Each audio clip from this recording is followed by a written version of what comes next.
Got all our players readied up. Yeah, Sarah, that's where most people got stuck as a kid. That's kind of why this dungeon is so infamous, because if you miss those critical things, it appears like you can get permanently stuck, but that is not the case. It won't be as big of a deal for us because we're doing this dungeon in a single segment. Whereas most people as kids probably did this dungeon in 2 segments. I can't imagine ever doing a Zelda dungeon in 2 segments. I don't think there's ever been a period in my life when I was so busy that I couldn't just do the dungeon in one go, especially because it was a new Zelda game and I was just shotgunning dungeons in excitement. I think my little brother did Master Quest Spirit as in 2 segments because that one's just so long, but I don't think I've ever done it actually. So we still have Maurice at 0 lives lost. On the title screen, we can see how many hearts the players have, and that number is how many times they've died. Indie Filter and Puffer King have each taken 22 deaths, but Maurice is still deathless, and it does not count as a death if you have a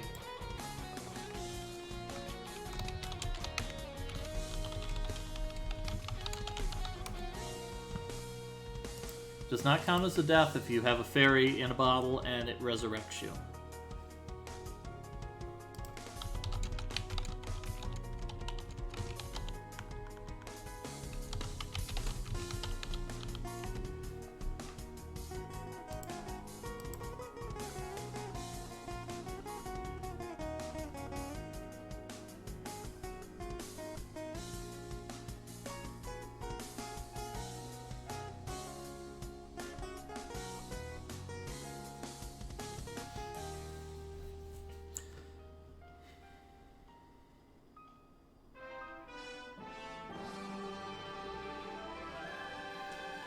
Yeah, another commentary on the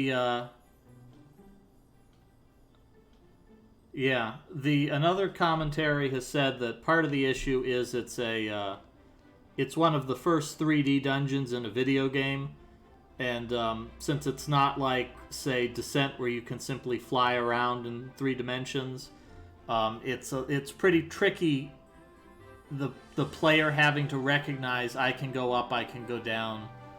And remembering all of that.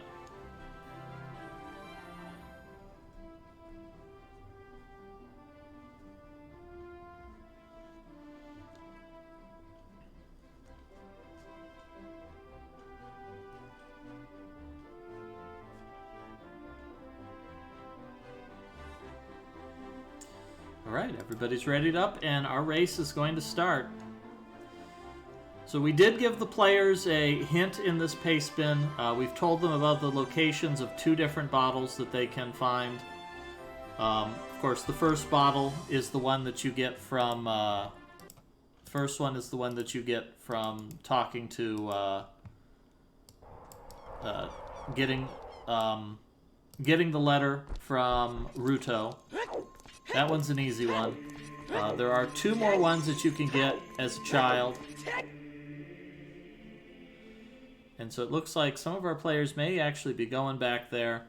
It is really useful to have an extra bottle in this goal, since you do need to carry around the red fire, or no, it's blue flames to melt the red ice, because that's an obvious logical strategy.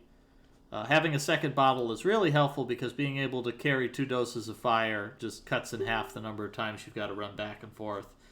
And yeah, it was, and in general, the having bottles is going to save you if you're having difficulty with the combat. Nodozer is going back to the forest? It says literally at the bottom of his stream he's going to get fairies. Okay. Yeah, so this is really helpful here. We've got helpful commentary from Snowdozer here telling us everything that he's up to.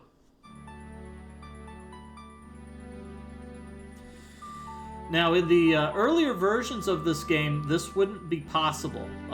the way that the first beta version of the game was structured, you were not able to return to a child immediately because when you went through the gate of time, the door of time would lock. And the only way to return is you would have to complete the first 3 dungeons, the water temple, the fire temple, and the forest temple.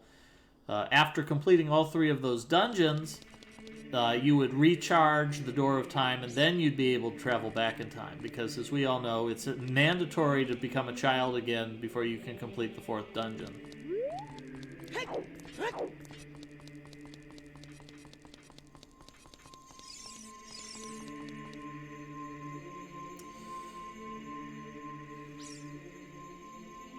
Yeah, now I believe it just requires beating the Forest Temple.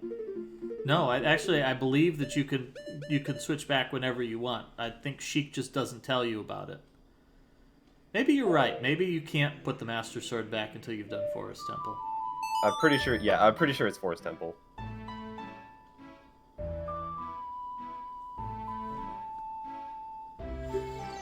Alright, so in segment number 1, the players started the game from fresh, and they played until they completed Dodongo's Cavern.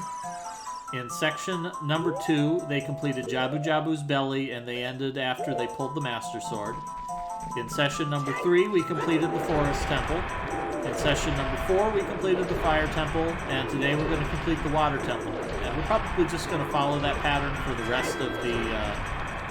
rest of the series, doing 1 dungeon for each segment, including the final dungeon. So we'll probably have a separate section for Ganon's Tower, mostly because Spirit Temple is a pretty long dungeon by itself. Yeah, and then this one and Shadow Temple also have another, like, half dungeon to do first. Does the goal say the wrong thing? Oh, I forgot to update the goal. Thank you for reminding me of that. Thought I caught everything else, but I didn't. Alright, so we see Indie Filter has made their way back to Zora's Fountain. This is the correct destination. They've forgotten that you have to actually get in there. You do have to play the Zelda's Lullaby in order to enter the Zora's Domain. Yeah, I did give them a little bit of direction. I told them to go visit your friend Jabu first. Everybody remembers Jabu. Oh, Maurice is trying to take a shortcut there. Okay. Smart. Because he has the gold scale. Because he did all the fishing. Mm-hmm. I think you can take that shortcut with just the silver scale. Yeah, you can. I forgot that he has the gold scale, though. Did he get the gold scale? No. No, he didn't. Wait, that's adult fishing. Yeah, that's right. He got the heart piece. He did. He did so much fishing. Yeah. Thank you for the update. Thank you for correcting us there, Simple Sarah. So it looks like Puffer King is going to go collect another bottle. And it looks like Snowdozer just has decided he really doesn't need to deal with any of that. I don't remember how many... Oh, here we go. Snowdozer reaping payoff here for having planted that magic bean. Gets to ride this magic bean plant all the way to the end of Zora's River for free. So actions in previous goals have benefited him greatly here.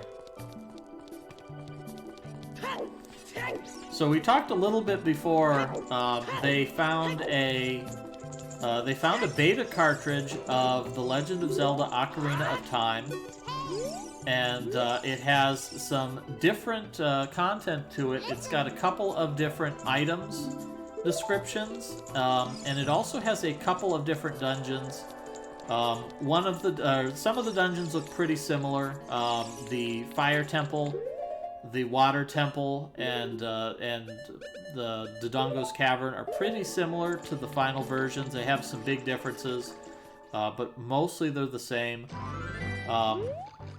There are a couple of different overland maps, though. They found a different version of Zora's River in it that was very simple. and they found a couple of caverns, and there is some suspicion that one of the caverns is actually an alternate method of entering Zora's domain. If you look down through the ice inside Zora's domain, there is a very conspicuous there's a conspicuous tunnel on the water, deep under the water, that you can't enter as a child because you can't dive deep enough.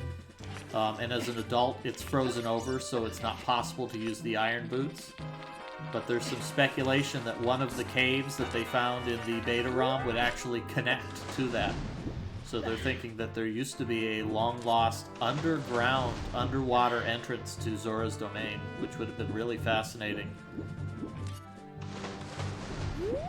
Glad the players have found what I hinted them towards. I told them to go visit their old friend Jabu Jabu. He's not here. His loading zone is actually here. There's a very old, complex method to clip underneath the ice so you can actually get to Jabu as an adult. But he's not here. But I was hoping the players would notice the conspicuously placed ice platforms. And this will lead them to their goal. Yeah, although the game is pretty... The game does give you a pretty good hint. It mentions a cold wind blowing from the Zora's River. So I'm pretty confident that the players would have figured this out anyway.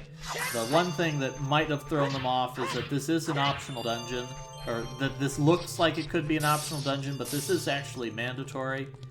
The game kind of does a twist here towards the end. These last couple of dungeons have mini dungeons that you have to complete to get to them, which is, it's sort of fun because obviously if dungeons are your favorite part of Zelda games, getting some bonus dungeons is great. You're excited about it. But of course in a race you don't want to be doing a bunch of optional content and getting thrown off.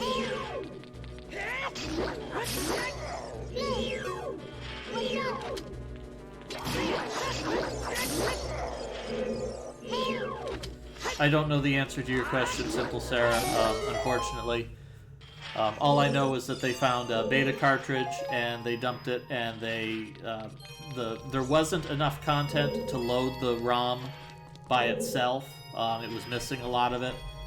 So they put a lot of effort into deconstructing the ROM and loading it into a full game of Ocarina of Time so that they could play some of the maps. The maps don't have any actors, so somebody had to go through and manually introduce all of the doors to transition between rooms.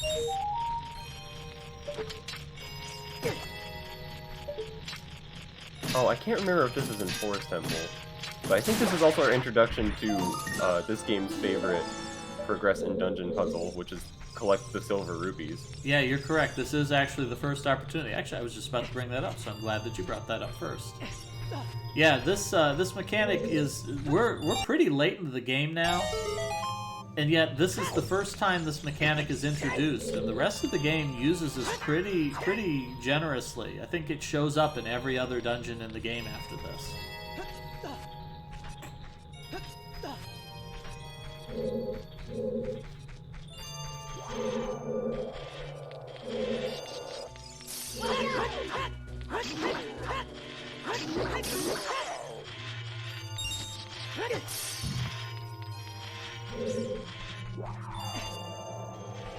Indie Filter trying to get this piece of heart that's sitting on this ledge here. I wonder why Indie Filter has left Zora's domain.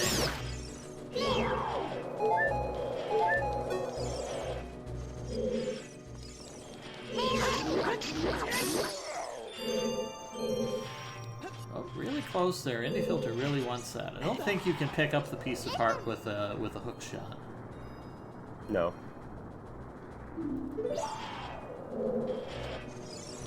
I think they might also be able to do this. They need to find a spot that's just a little bit closer, and I think they'll be able to make this jump. Here we go. I think this is looking really good here. So Maurice needs to make the obvious logical leap and put the fire in the bottle. Completely normal.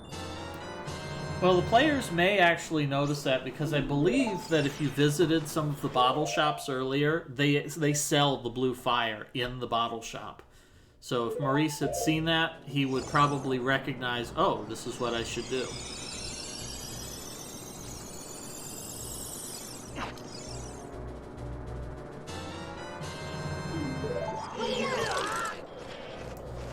Maurice picks up his second bottle of fire and then immediately gets frozen by a frozen flame Keese. Indie Filter really would like to get this piece of heart. So they're trying to use Din's fire to melt the ice. That obviously doesn't work. This ice is red. Red doesn't melt red. Yeah, you can't melt red ice with red fire. That doesn't make any sense at all. Beginner mistake.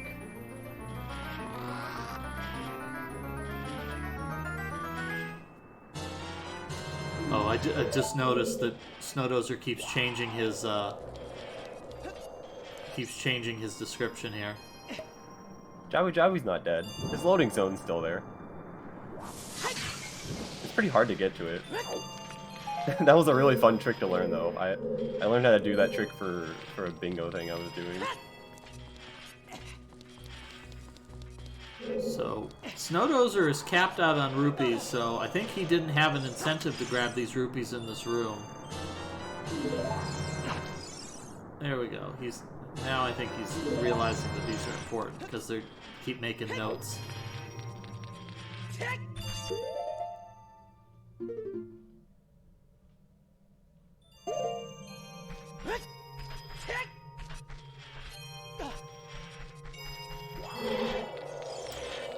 Where is the last one, says Snowdozer.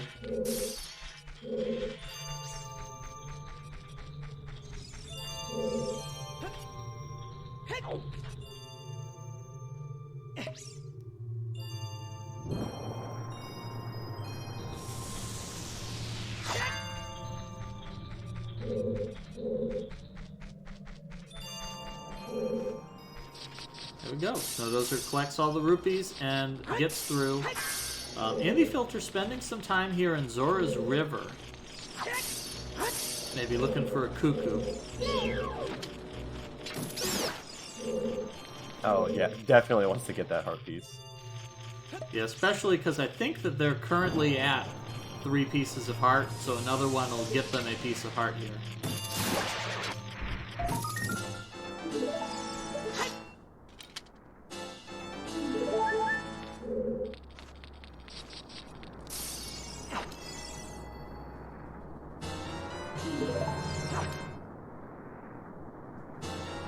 Looks like Puffer King has successfully completed the Cuckoo minigame and picked up another bottle here. Maybe in a moment we'll get to see how many bottles total Puffer King has. I believe this is the second one. I think the only one who did the Lon Lon Ranch minigame was Maurice, actually. No, I think Snowdozer did Lon Lon Ranch.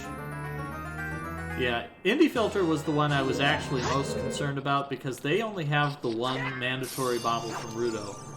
Snowdozer does have 2 bottles, which I believe includes the one from Lon Lon Ranch. And we see Snowdozer using Din's fire here to melt the freezers. That's not a bad strategy because there's really nothing else to use your magic on other than spin attacks. So melting a couple of freezers is not a big deal.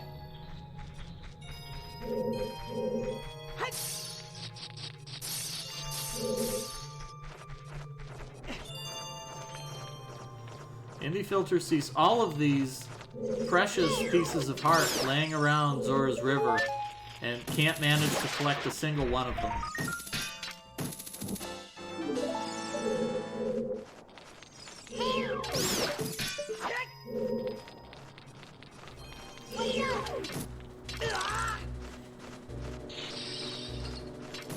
Wonder where Indie Filter's going. Maybe Indie Filter's going to go back and pick up some bottles now. We did hint them pretty strongly at the beginning that they would want at least another bottle. So perhaps they have decided to take that to heart. Although it's no, they're trying to shoot an arrow through the fire, like we did in a previous dungeon. Oh, that is fire's clever. Blue. That's clever. That's also completely wrong.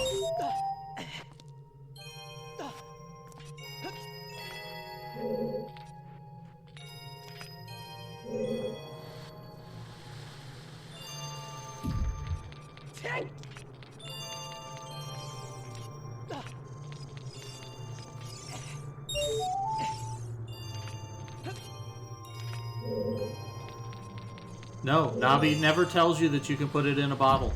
She posits that it's important, but I think the assumption is you're supposed to keep using things on it until something makes sense. It's Ice Sokoban time, by the way. Yep, it's not a Zelda game if you don't have Sokoban. Speaking of bottles, we see Indy Filter here is talking to this NPC at the entrance of the ruins of Hyrule Town in the future. This is the NPC who will give you the 4th bottle. Absolutely not worth your time unless you are a hardcore 100% completionist, because this one takes a very long time to collect.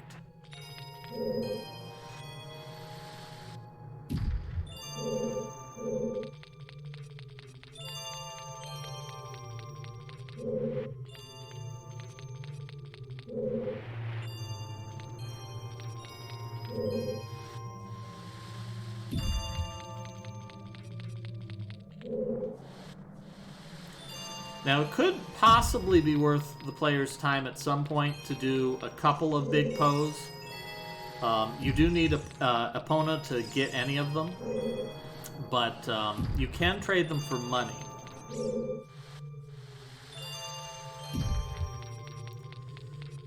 So I wonder if Snowdozer is going to continuously be frozen by these obnoxious bats. I wonder at what point... The ice platform. It's so funny. I wonder at what point Snowdozer realizes that the reason why we mentioned bottles in the goal was specifically for this. He really, really doesn't want to give up the fairies. Yeah. But you're gonna have to. Oh, I think he's figured it out. He's pulling that out. He's eating his fairy. I think you just eat the body of the fairy. I think you spit out the wings.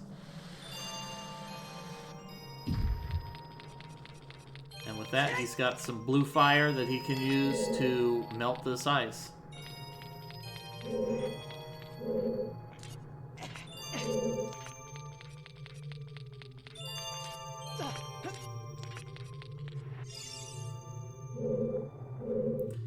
And Snowdozer's prize is a big maroon-colored rupee, which unfortunately is of no value to him because his wallet is absolutely full. He just sticks that rupee in and just 50 more rupees just fall right out of his wallet. Yeah, this game's not as cool as the aforementioned Phantom Hourglass, which has no rupee cap. Why can't this game have that?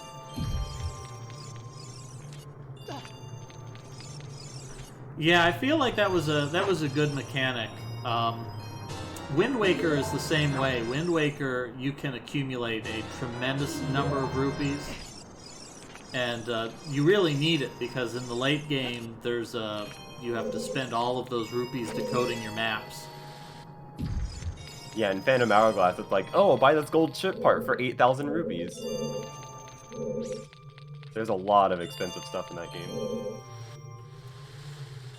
So Simple Sarah asking, was there ever a purpose for the ice arrows? So, we were talking about the beta ROM. One of the things they found in the beta ROM is that it has some text in it. And the text is for the medallions. In the finished game, you collect the 6 medallions, and they're just MacGuffins. They don't do anything. They're just plot coupons. You collect all of them, and then you get to see the end of the game. According to the dialogue in the beta ROM, the medallions were originally, each one would grant you a magic power when you collect it. So, for example, one of the medallions would give you the ability to shoot arrows of light. One of the medallions was for putting out flames. One of the medallions was for lighting flames. There was a medallion that would make you turn into darkness or cloak you somehow, suggesting you could be invisible. And one of them even suggested that you could transform into Navi, so it would be the return of the fairy spell from Legend of Zelda 2.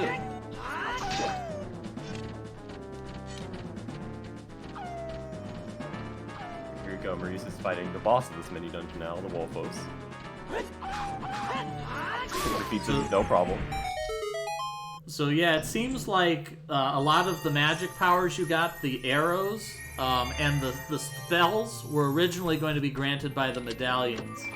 And so that might have been part of it, is just the putting out flames ability turned into ice arrows, and they never really had a purpose for it.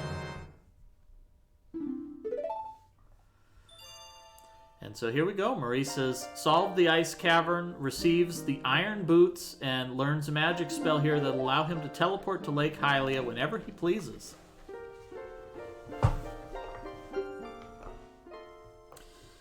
Yeah, Snowdozer's upset now that he has traded in all of his fairies for Blue Fire. The good news is, once he gets out of this dungeon, he won't be needing the Blue Fire anymore. The only thing to use it out for outside of the dungeon is melting a couple of things in Zora's domain, which hopefully he does, because it would be unfortunate if he went to the Water Temple without a Zora Tunic.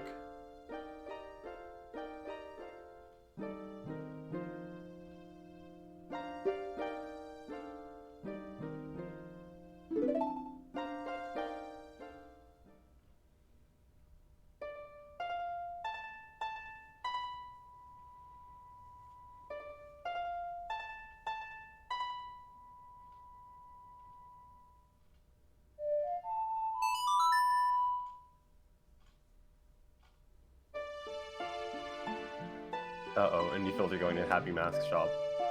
I was going to very much hope that Maurice would not find this.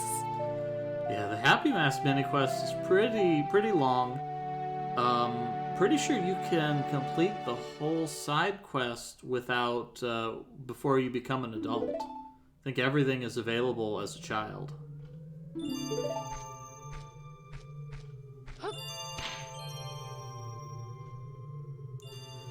Looks like Indie Filter's just going to play some mini games now, maybe starting to feel the burn of having no extra pieces of heart here.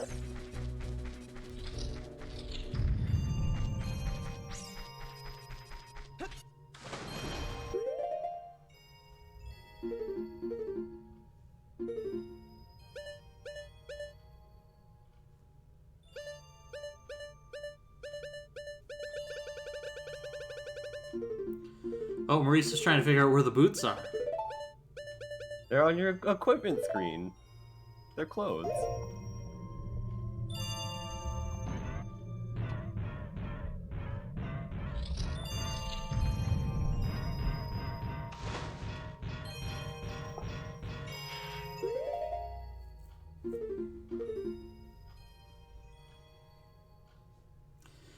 Yeah, this is just a shortcut back out, because there is something pretty important to get out of here.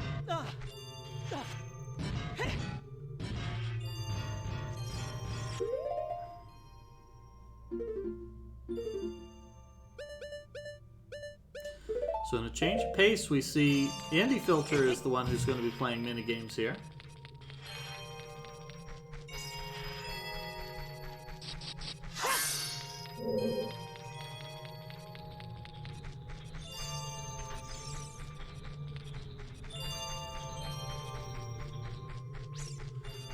Doobie star chip collecting now, says Snowdozer.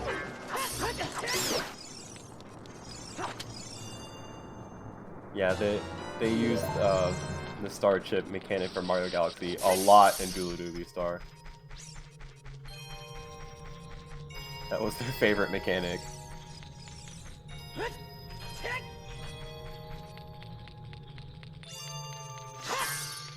I think Marie's stocking up on Blue Fire before leaving. Which is smart, because there is a very good use of it. Yeah, well, you have to pass by Frozen King Zora, so it immediately calls to mind, oh, I probably should unfreeze that dude.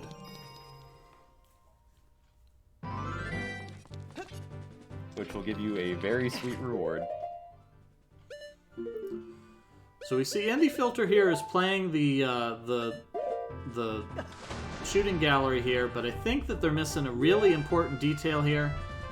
You can hold the fire button and then release it to fire, and I think they would have a lot easier time if they were doing that, because then they would have a shorter delay between pulling the trigger and hitting.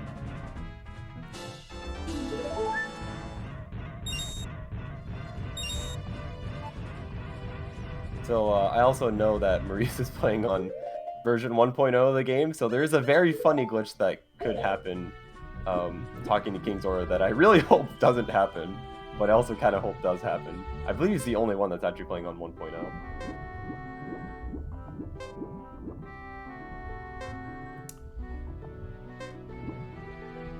He's ever so slowly rising to the surface.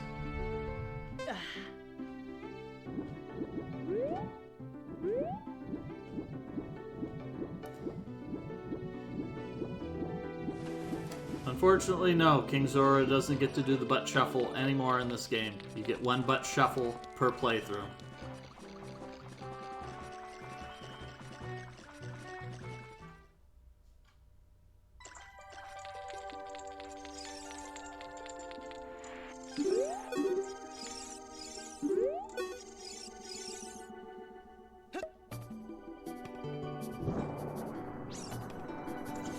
I think most of the changes are pretty minor. Fixing a couple of glitches that generally shouldn't happen. For example, like TPC has been hinting, one of them was the glitch that if you hold a button while talking to King Zora, he'll give you the eyeball frog instead of giving you a tunic. Oh, we got the Zora Tunic. Maurice did not hold R. Yeah, most of them were pretty innocuous changes. I mean, the most significant ones are the changing of the Fire Temple music, changing the graphics of the mirror shield slash push blocks, and the changing the blood from red to green during the final battle.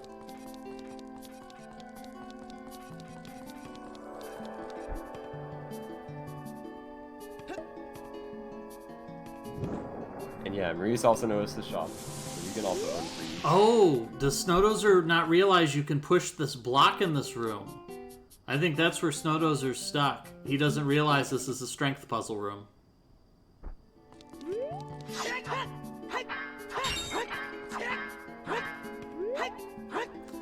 Also, really kind of wish Snowdozer... There we go. Just lock onto those bats and let an arrow go.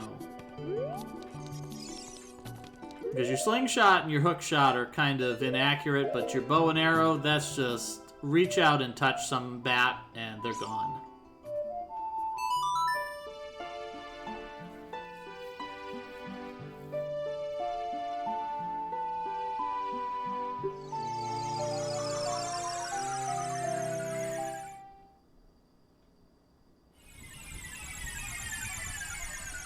Oh, here we go. Snowdozer figures it out.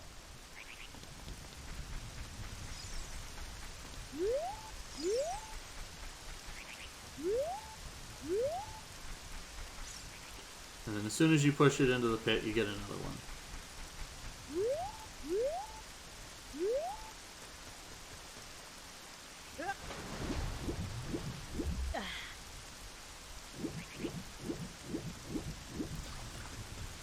So here we are. Maurice is at Lake Hylia, and he realizes the lake is a little bit down lately. It's raining, but it ain't filling up this lake.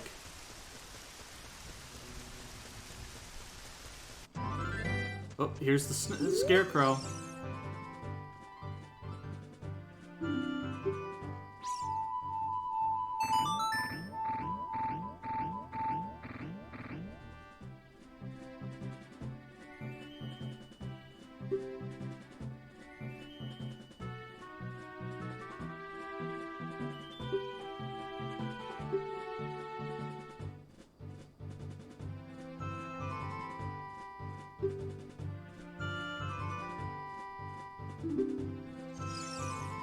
we go. Maurice has learned the Scarecrow's song. Sadly, Maurice, you cannot go fishing.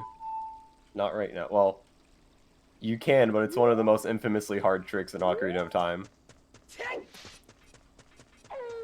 At least without like any bomb shoes or anything or any other items. Yep. So Maurice has learned the Scarecrow's song, a completely optional song. I don't think you need it for anything in 100%. Even that it's totally for some optional content. I think it's required to 100% in Master Quest, but that's it. Maybe. Oh yeah, Master Quest, yeah. Indie Filter is struggling really hard with this shooting gallery. The second green rupee is really throwing them off quite a bit here.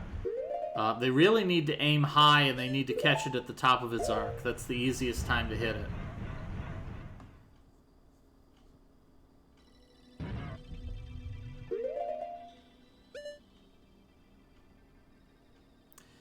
Is there, like, no faster way?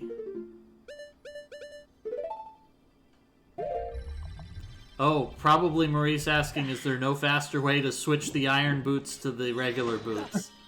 Yeah, because Maurice has played Twilight Princess. Nope, there's not in this game.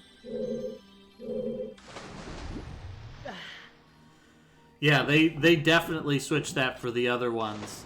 It's that way in Wind Waker, and it's that way in Twilight Princess.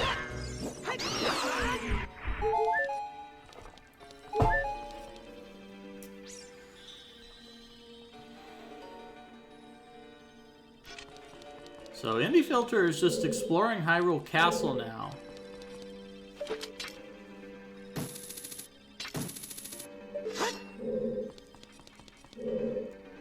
Although Indie Filter is the first one in the dungeon at a blistering pace of 30 minutes. Yeah, that's not bad at all. Indie Filter exploring Hyrule Castle Town gets a hint about the fairy fountain for Din's Fire. I'm really at a loss of what Indie Filter's thinking right now. They were at the Jabu Jabu's fountain, the Zora fountain, and they were jumping across the ice platforms, but perhaps they didn't see the cave entrance.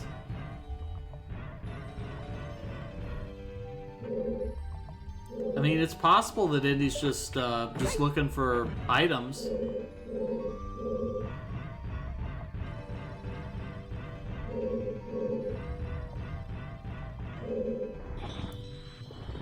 Maybe they're just taking a note here from Maurice. So yeah, we see these blocks here that Maurice is pulling, and they've got this crescent moon image. That's one of the things that later versions changed. Apparently they thought it looked too much like an Islamic crescent, and so the later versions changed it into just a generic, ambiguous, meaningless symbol. And they do the same thing for the mirror shield, which we'll see much later in the game.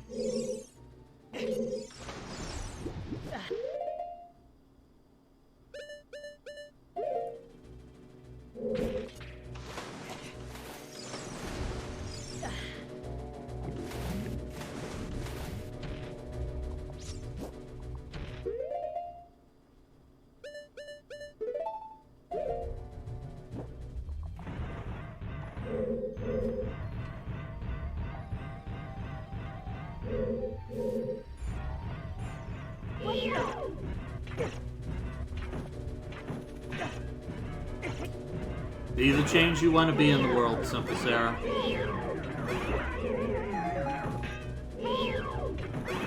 Water Temple text would be very good. It'd be pretty much as good as text-based Sokoban. I still haven't actually played that. Yeah, I mean, there is text-based Sokoban. Text-based Water Temple could be a thing. I mean, that's effectively how the Sokoban was made by Maurice here. The Great Cave Adventure basically originated that way specifically, that it was a spelunker who wanted to create a way for his young daughters to be able to experience spelunking, despite them being too young to come with him. And so he wrote a text adventure about exploring a cavern, and that's how it all started.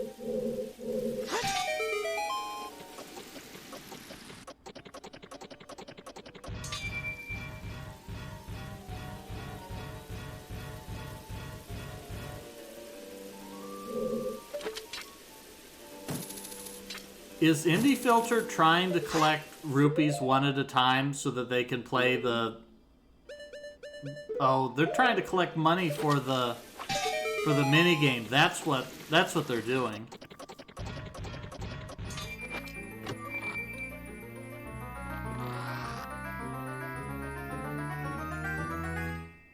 As you see, Snowdozer has beaten the Wolfos. Going to get the Serenade of Water. I always like this because there's a really easy way to skip this cutscene. It always looks really funny because the camera just pans out and Link just sits there and dies. Looks like Puffer King coming to the end of the Ice Cavern as well. Hopefully both of these players will take the time to go to rescue King Zora, because he does give a very important item.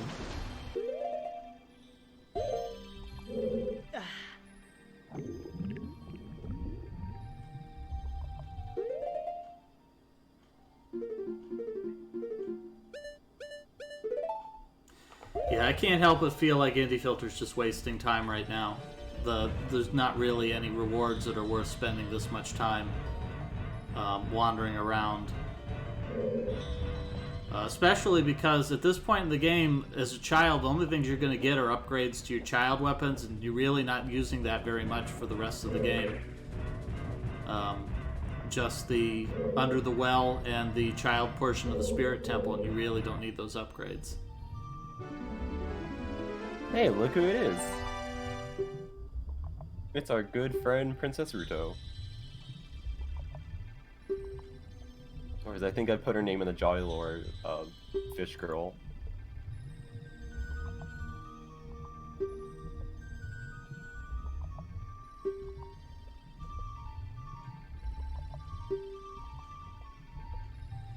Oh, here we go. Indie Filter's gonna smash this rock here.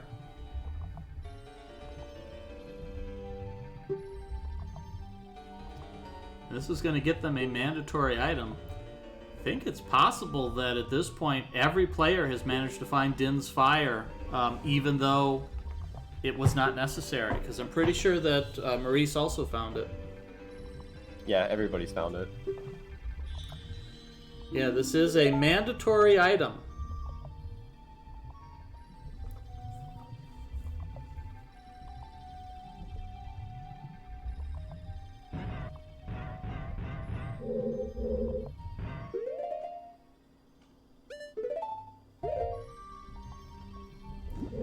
Snowdozer realizing you can't jump off of ledges wearing the iron boots and walking.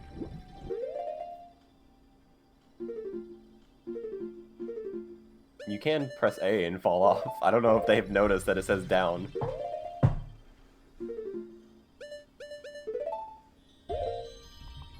Shout out to down A, by the way, good glitch.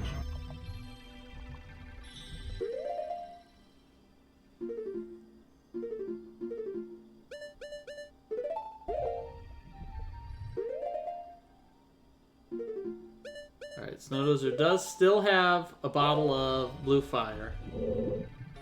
Perhaps he's going back in to get another... No, this is the exit. Alright, so he's good. He'll be able to unfreeze King Zora.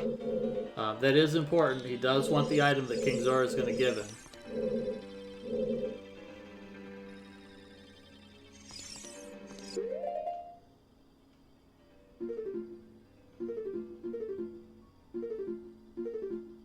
I wonder when the players will figure out they can press Z to scroll left through the menu.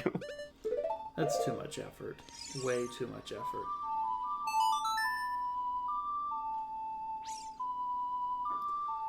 Lost for words. Already punching that dot done. Finishing with an SRL time of 41 minutes, 5 seconds. Of course, they are absolutely not blind at all.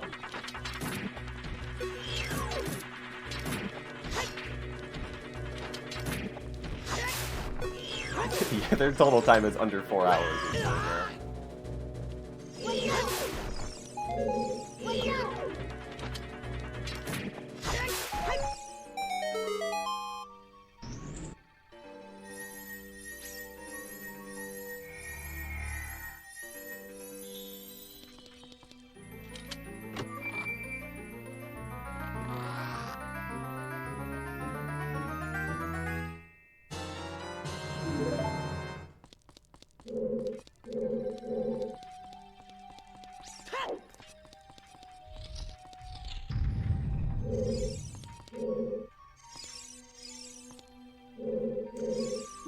So King Zora gives you the the Zora Tunic. If you happen to purchase a Zora Tunic before you speak to him, he'll comment that you already have one, and he'll offer to give you a kiss instead.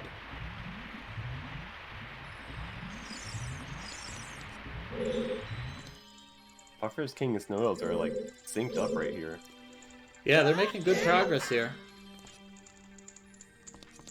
So Snowdozer is all set here for exploring the water temple.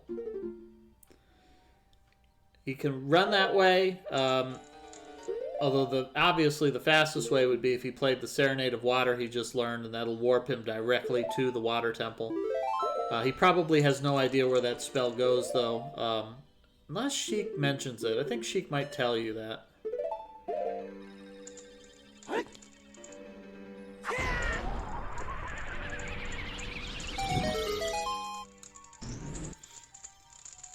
No surprise there, it's in the middle of the lake. Yeah, Sheik does tell you that it's under the lake. But I don't know if Sheik tells you where the song goes.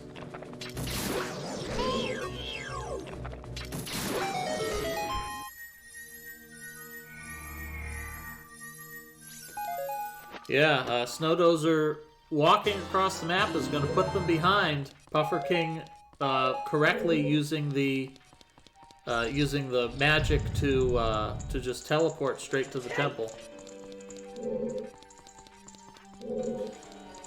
Puffer King is still at only 8 hearts. At this point, I think they're the only player in this race who hasn't collected enough pieces of heart to get a single extra heart container.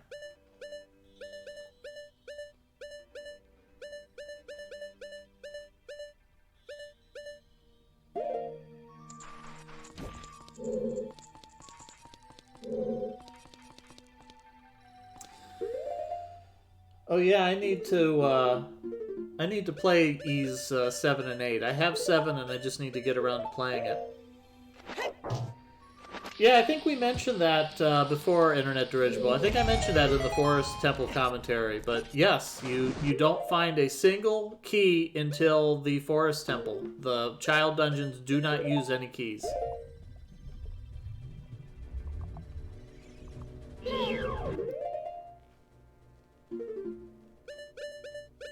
Yeah, it's funny that like the later child dungeons do. Like Bottle of the Well has keys in it. Yeah. But for It's just like so weird. I don't know. Maybe it was a stylistic choice that they did deliberately. Or maybe it's just, you know, they got so far and they realized, oh, we can do keys in here, and they didn't think about it, you know. My thought is it's got to be a deliberate stylistic choice. Yeah, Link was a real stupid kid. Didn't know how to use a key. Forgot from all his previous adventures. I was a stupid kid too, so I didn't know how to use keys either.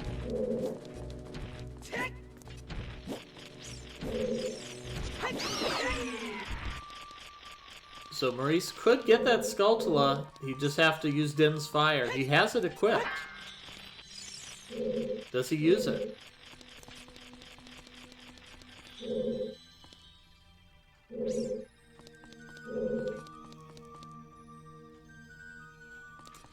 Snowdo's rolling around at the speed of sound. Got places to go. Got to follow his rainbow.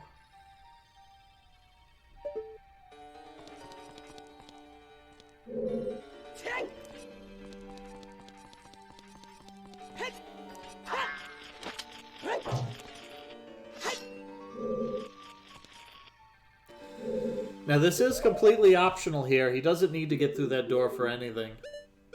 I think he might also be able to use a bomb. A bomb might be able to open that up.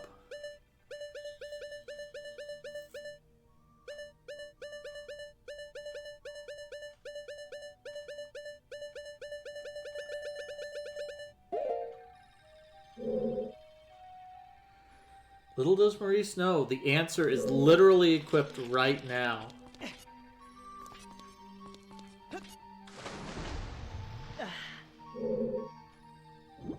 You're a terrible man that kept me waiting. I love Ruto. I always thought Ruto was a really funny character. Yeah, they sort of brought it back too in Breath of the Wild with Mipha, the Zora hero, being like Link's canonical girlfriend.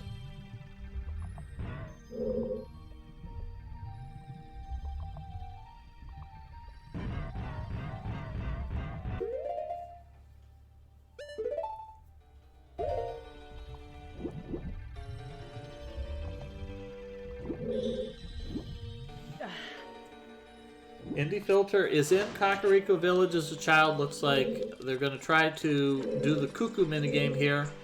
If they do collect all of the cuckoos, they will be able to get a free bottle. This is also their opportunity if they... I don't know if they picked up the Keaton mask at the Happy Mask shop. If they did, they can sell the Keaton mask here, and that will complete the first stage of the Happy Mask quest.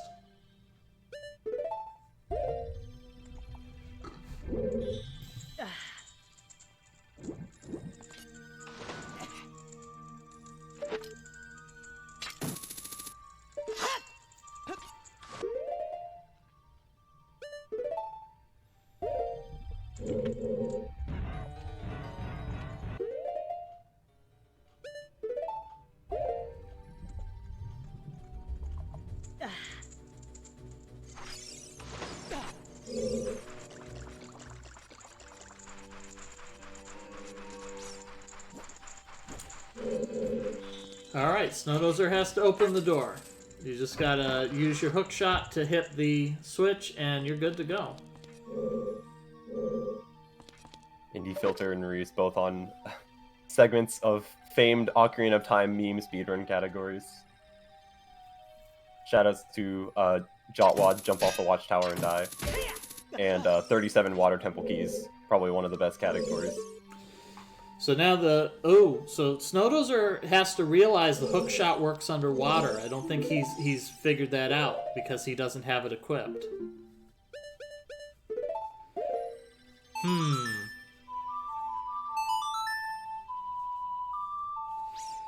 Yeah, this is not good for Snowdozer. He has no idea that he can use a hook shot underwater, because why would you be able to use hook shot underwater?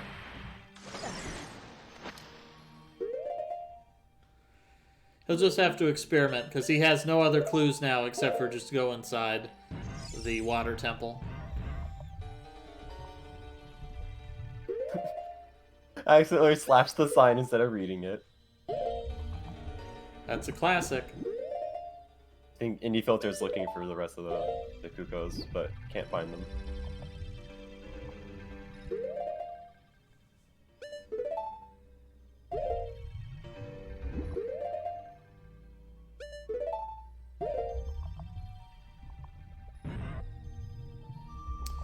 There's plenty of rupees down here.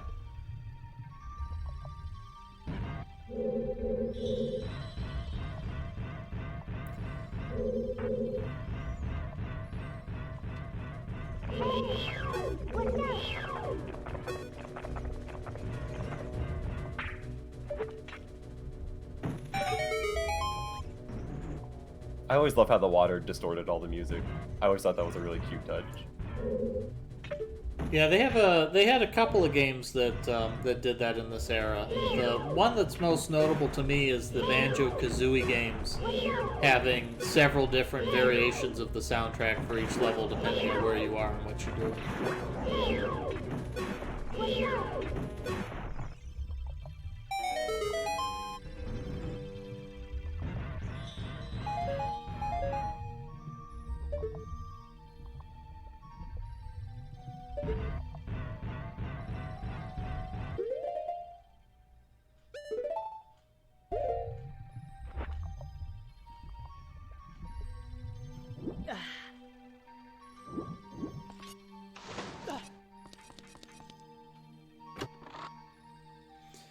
Andy Filter confronting the cursed Skulltulas here.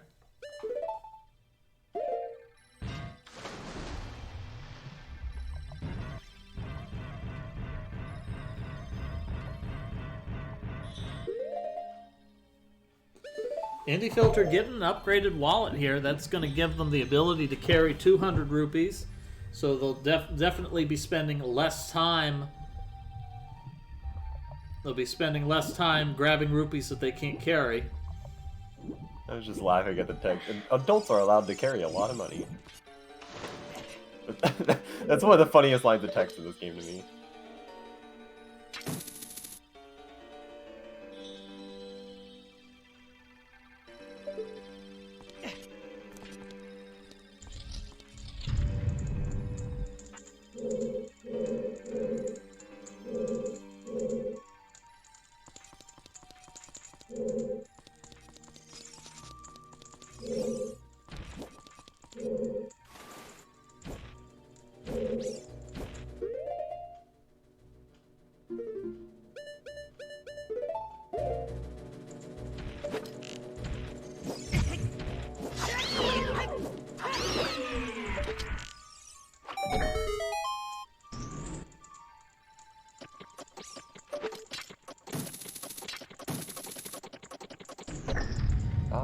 We cannot hookshot over there.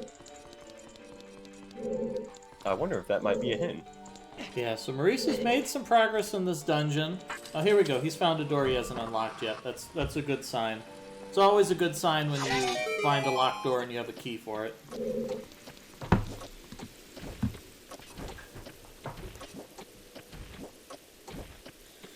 Yeah, Maurice had no trouble figuring out how to open this front door, so hopefully Snowdozer just goes in front of the door and just starts experimenting, because not getting any other guidance elsewhere. Fill the rain, fill the lake.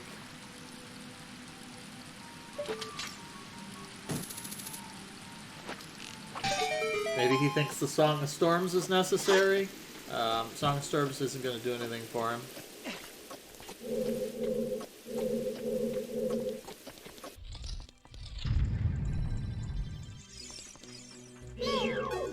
Alright, so now Maurice has to read this little icon here. This is important. He's got to read this icon. The icon on the wall that he's passed is absolutely critical. Yeah, Snowdozer did not notice the crystal. I think it also doesn't help that he doesn't know any of his items work underwater. Because as soon as he went underwater, it disabled all his items. And he's got to equip his hook shot. Well, yeah, he's got to equip his hook shot to realize.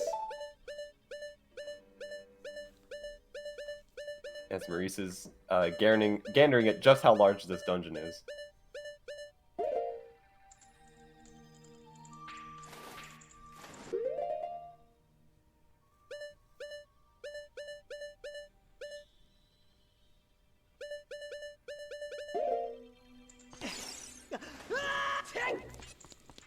So Maurice jumping back down. Nothing he can do here. He's got to climb back up to that ledge, and he's got to notice that icon on the wall. If he reads that icon on the wall, he'll know what he's doing.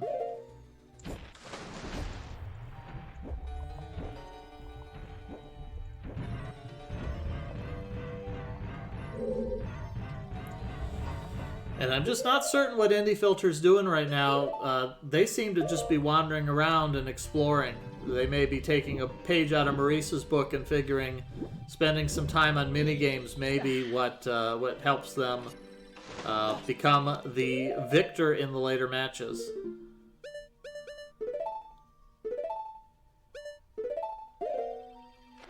Oh, there's a hook shot. Oh, Snowdozer really wants that hook shot out.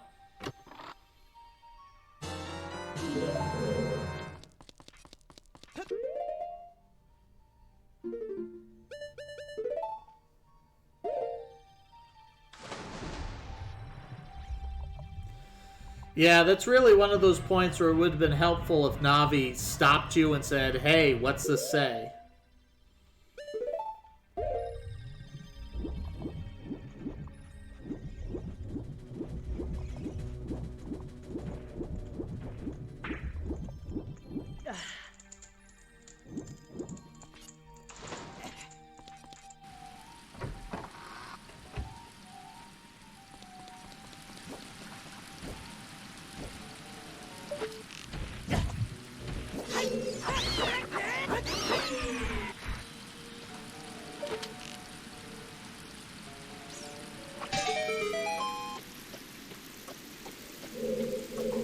And unfortunately, Snowdozer's picked a strategy here where it looks like he keeps 2 of his items as bombs and bow.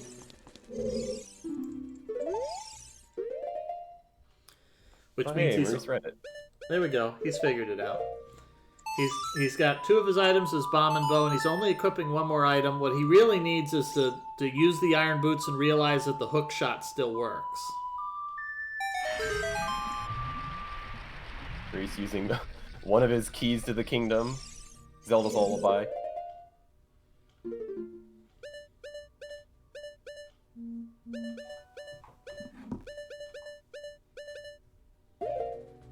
This song just almost does everything.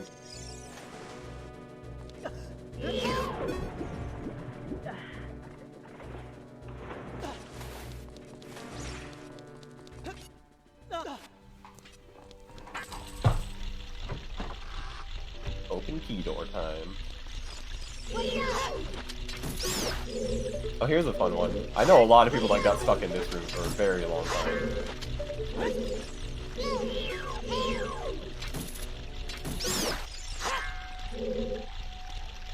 Yeah, I had a lot of friends as kids who got stuck in this room for a very, very long time.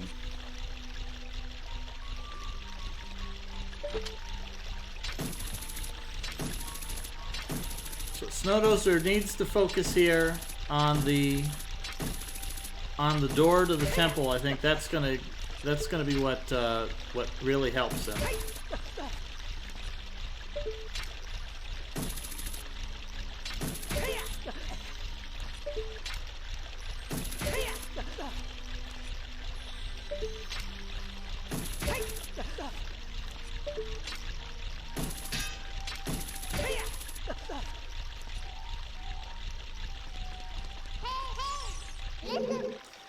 Yeah, unfortunately, Snowdozer is imagining this puzzle to be a lot more complex than it actually is.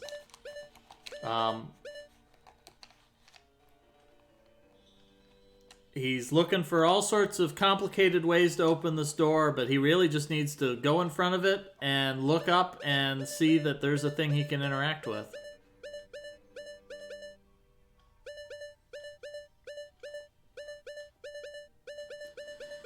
Yeah, it made it across the hook shot. Does not have a key though. Yep, gonna have to go back and explore some further. I'm impressed you did that so fast though. Again, I had a lot of friends as kids who got stuck in this room for a long, long time.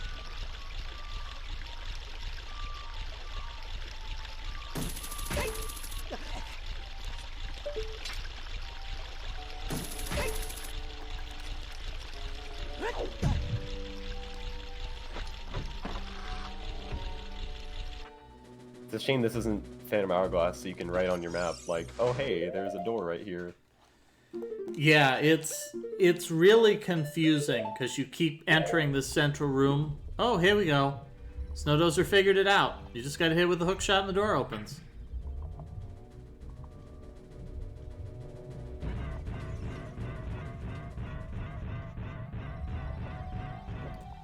There he is. He's in the door. He's onto the water temple.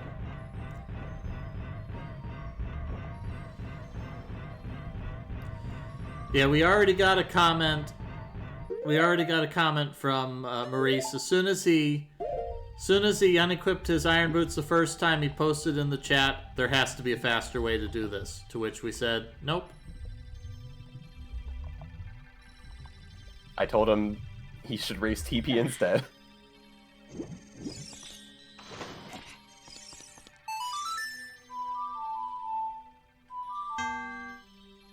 Dong. That's like my favorite sound effect in this game. I love that one. I love any sound effect in game that's like a sound. Those are always my favorite.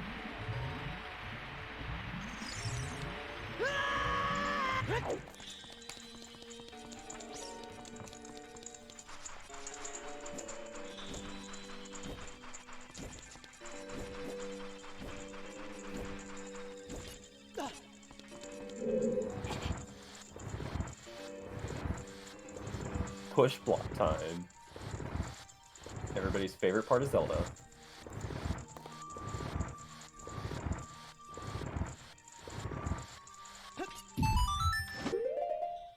Yeah, putting boats on D-pad, that would be really nice.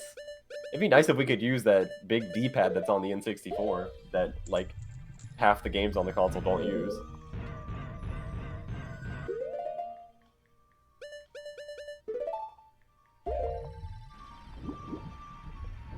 I didn't know that randomizer actually put boots on D-pad. That's so good. Yeah, the randomizers have done a really good job too of doing a lot of quality of life modifications to these games. In fact, there's a couple of games that I feel like if you were going to race them, you almost would want to do the randomizer version. Like if we were ever going to race OG Final Fantasy, you know, that one, oh, you would do a randomizer version that's got all those quality of life improvements. We're gonna race the WonderSwan version, obviously. Here, We're gonna race the MSX version. Maurice has found the toilet room here, where it just spins around in a circle. I love this one. Different than the more infamous room later in the game, known as Ganon's toilet. Yeah, Pufferfish King has taken our first death in the Water Temple so far. By the way, don't play MSX Final Fantasy. There's an MSX Final Fantasy? Yes, imagine FF1 NES but with load times. Ugh. That's basically the game. I know there's I know that there's a Dragon Warrior 2 for the MSX2 or something like that. Yeah, Dragon Quest 1 and 2 are both on MSX. I've considered routing out DQ1 MSX. I tried to run Final Fantasy 1 MSX for a 12-hour challenge because, funnily enough, it was games that came out in the month that you were born, and that was a June release, so I was like, wow, it fits perfectly. I've wanted to run this for a while. And then I tried, and it turns out none of the NES versions manipulation works because all the enemy encounter tables are different. So it was a mess. I got up to Lich, and then I was like, yeah, you know what, I'm not doing this anymore. It took me like 6 hours to beat Lich.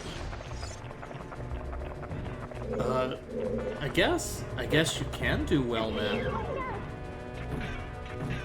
I don't think there's anything stopping you. I think you have to beat these first 3, otherwise it won't give you the cutscene. The cutscene of the well draining? Yeah, I believe you won't get one of the cutscenes you need unless you have the first 3 medallions. That's interesting. Because I thought the only thing stopping you is that you can't get Sheik to give you the Song of Shadow or whatever it's called, the Nocturne of Shadow, that prevents you from getting to the Shadow Temple without doing out-of-bounds shenanigans. Yeah, I know you need the first 3 for that one. But yeah, I'm totally at a loss here for what Indie Filter's doing, because I thought the clues were pretty clear that you need to go to Zora's River.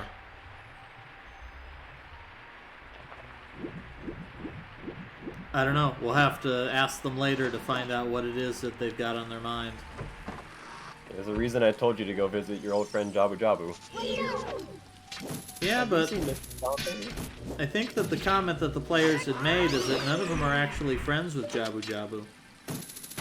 They've got a little bit of anxiety going on there.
See Hylian Crestlon Wall play Zelda's Lullaby. It's me, your fiance, Ruto.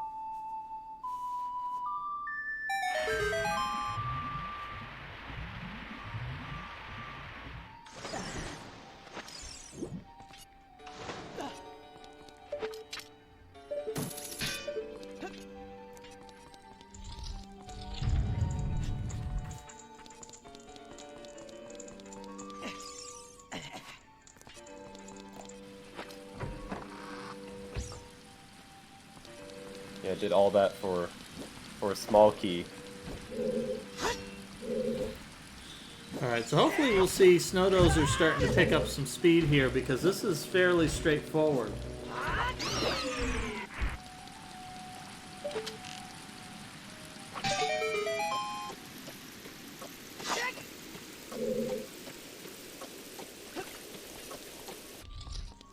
Now Maurice is going back to the hookshot elevator room.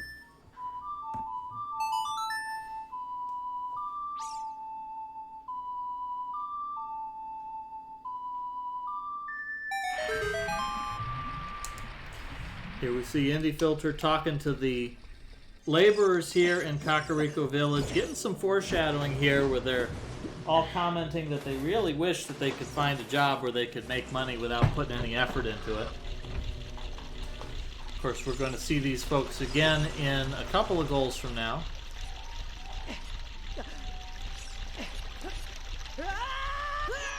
That was a really long loading time, wow. That takes a lot longer on emulator. That's also one of my favorite sound effects in the game. Alright, so this time Maurice is going to climb and he's going to have a key so he can get through the door. We're getting pretty close to another really infamous and actually one of the more interesting bosses in the game. Oh, Maurice skipping a step there. Yeah, we'll see if Maurice has played Zelda too. I don't think he has.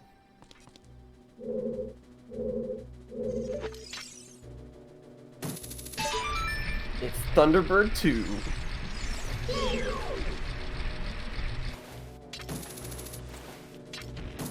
Snowdozer has the right idea. He needs to get a little bit closer, though. He's a little too far away from this icon. It can't hear very well.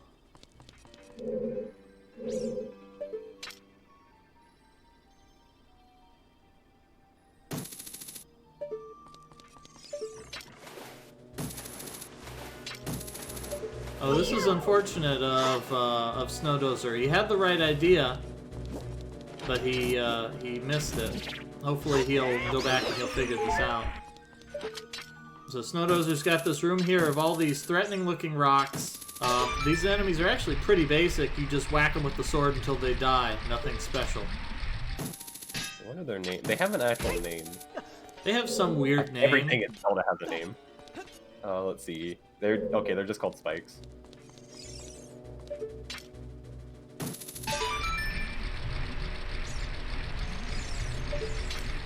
Yeah, these enemies look complicated and threatening, but you just whack them with your sword until they die. They're very simple enemies.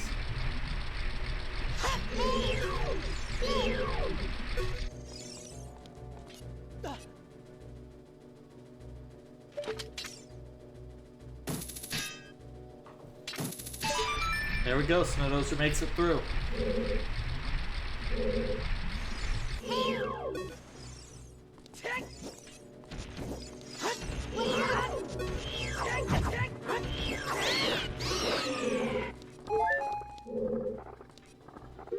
Oh, here's another like for Maurice, but he already has some ideas how to defeat these.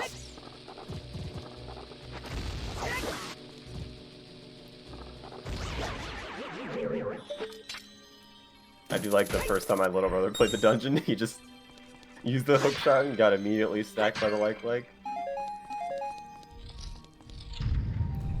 So here we go, the mysterious room. This room is very different than every other room in the dungeon.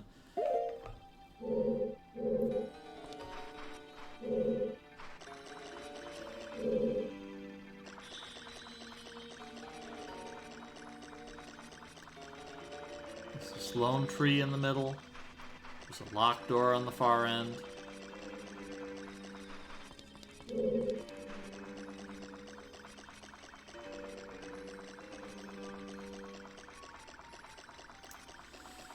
So unfortunately for Snowdozer, he saw the icon on the wall, but he couldn't figure out what to do with it, and really his only problem was he was too far away. So we'll see how long it takes him to make his way back. Okay, we'll see. Has Maurice played Zelda 2?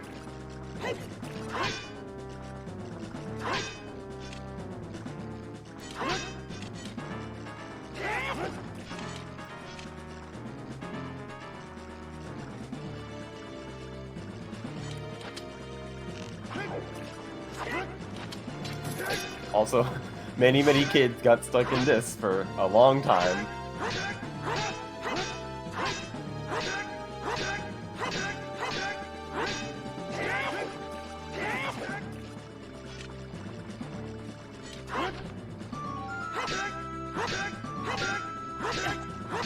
Yeah, this fight's pretty hard unless you know like exactly what to do.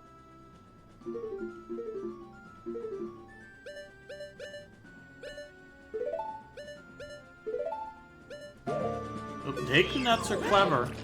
He can't throw them straight at Link. Oh, here we go. Hammer does it. Yeah, Deku Nuts would be useful, except Dark Link also likes to abuse something that Link can do, which is Link's roll has invincibility. Yeah, the trick is if you throw the Deku Nuts anywhere but directly at Dark Link, they'll stun him.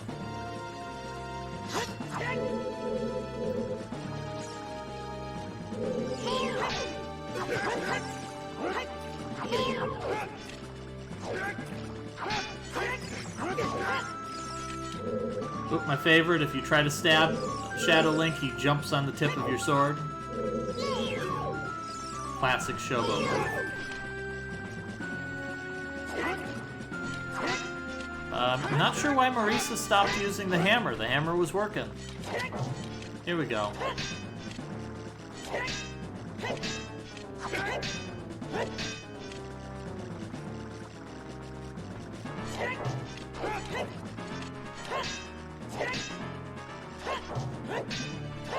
Oh, actually the hammer's not working suddenly. I think it's because he's Z-targeting. Yeah, this boss's behavior is a little bit differently when you're targeting with Z.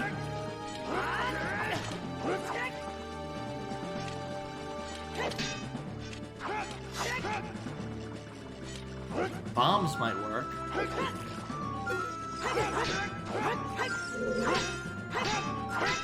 Oh, that was an interesting hit.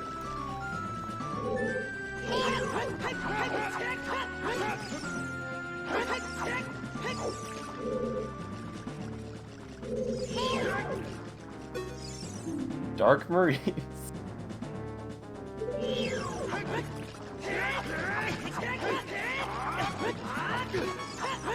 Nice, there we go. Maurice getting a jump stab in the air.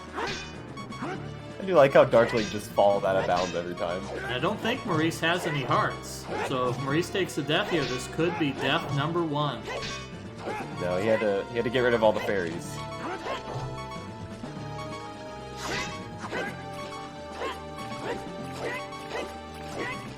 But it's appropriate that the only person who could defeat Maurice in The Legend of Zelda would be Maurice himself.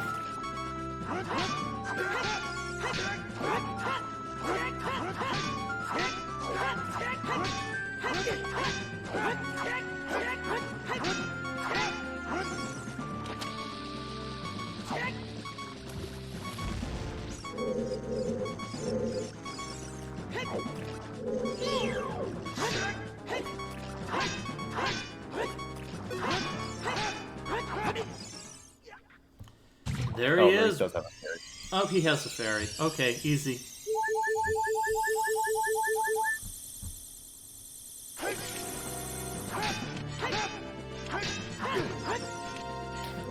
I do like how he just falls out of bounds.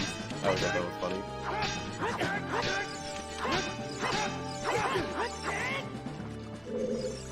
Do the fairies fill you with full health in this game? Fairies in this game are way too generous. Yeah, they're really good in this game. So I believe Dark Link will have the exact amount of health that you do as well. So Maurice collecting all those heart pieces will actually make this a lot harder.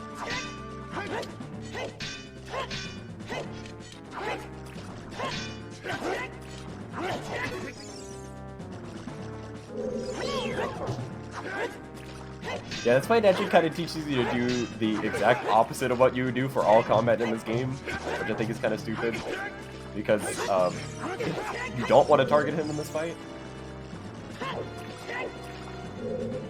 Yeah, there's a couple of different strategies you could use to get through this.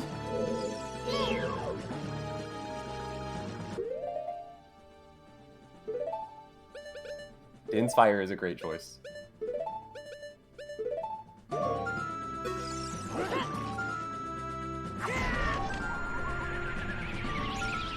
Because Din's Fire will actually work.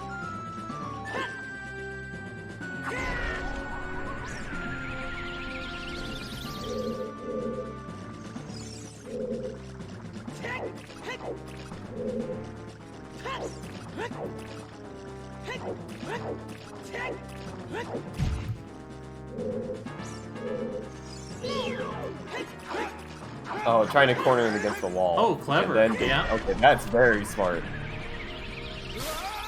There we go. Maurice defeats Darkling. Maurice has defeated himself, proving that he is stronger than himself. And the rune goes back to normal. It's no longer Infinite Azure. Yeah, it's a really striking visual effect. It's really beautiful that they put that in there. So here's the most infamous part of this entire dungeon that I'm sure, well, actually, yeah, I'm 100% sure because I researched this and I played it for myself. This Song of Time block in this room is the reason why so many people got stuck on this dungeon as a kid. If you do not get all these, as soon as you defeat Darkling, you will definitely get, it will appear like you get stuck. Yeah, because it's really difficult to think I needed to go back to the room where I got the treasure as opposed to keep going. Now, a lot of the most Zelda... people probably did this dungeon in 2 segments because Darkling is a very infamous boss fight. Yeah.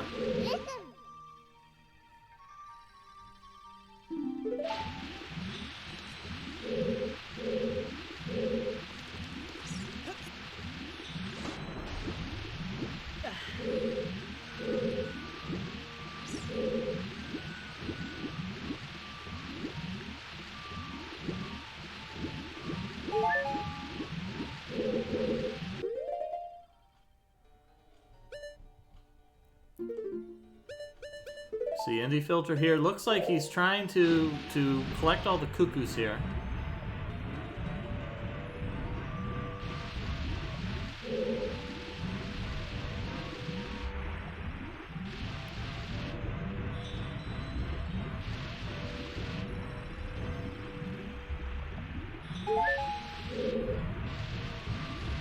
Snowdozer's comment is excellent puzzle. I'm not sure what puzzle he's referring to.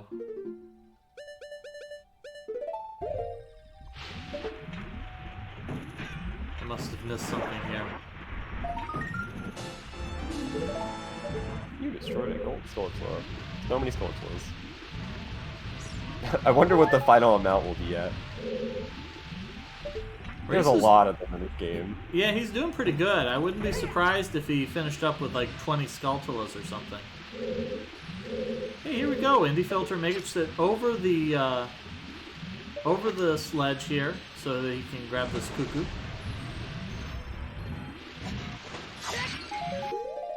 Oh, another fairy for Maurice. That's big. That's exactly what you want to see right now. What is Indie Filter doing? We are all asking this question as well. So for a little bit of a status update here, Maurice did things pretty much straightforward. He went directly to Jabu Jabu, found the Ice Cavern, completed Ice Cavern, and made his way to the Water Palace. So it's no surprise that he's in the lead right now. Snowdozer also went directly to Jabu Jabu, made it through the Ice Cavern without much difficulty. Got hung up a little while trying to figure out how you get inside of the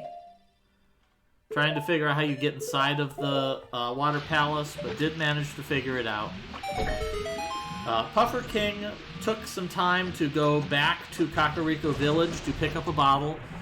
We did spoil the location of the 2 optional bottles available at this point. Excuse me. And so the Puffer King chose to go back to Kakariko and pick up a bottle from the Cuckoo Lady, and has made pretty steady progress since then. Indie Filter were really not certain. Indie Filter started by going directly to frozen Zora's River and found the ice platforms, but I think that all they did was they crossed the platforms and they collected the heart piece and then decided there was nothing there. Since that point, they have been wandering pretty aimlessly around Hyrule. They went to the Hyrule Castle town, and they spent all of their rupees on the game, the archery game as a child, but they weren't able to complete it. They spent quite a bit of time just exploring the Hyrule Castle town, looking for whatever. I'm not certain what they were looking for. They did manage to find Din's Fire, so they did manage to work a little bit of progression in there. But at this point, it's really not certain what Indie Filter's doing. I think they might be trying to complete the Cuckoo Collection minigame now to get a bottle, because we did spoil that in the paste bin. We did spoil in the paste bin that they could collect all the cuckoos for the Cuckoo Lady to get a bottle. Oh... That's how you're supposed to get that key for Marie. Okay. That chest, I always thought you were supposed to hookshot to the chest, which is how I did it. Yeah. I didn't know you could actually just barely make it. Really? Yeah, I always hookshotted to the chest. Yeah, I always hookshotted to that chest too. Yeah, you could just make it if you just unequip the iron boots. There we go. Marie's getting rid of that Tekatite.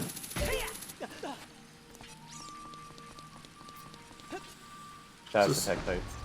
So Snowdozer here right now. He's a little bit flustered. He found the icon of the royal family that raises and lowers water levels.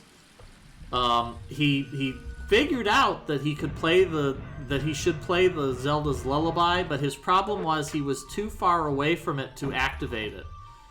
He needs to go back into that room, he needs to walk boldly right up into it, and he needs to play the song of Zelda's Lullaby. And if he does that, he will successfully figure out how to advance this area.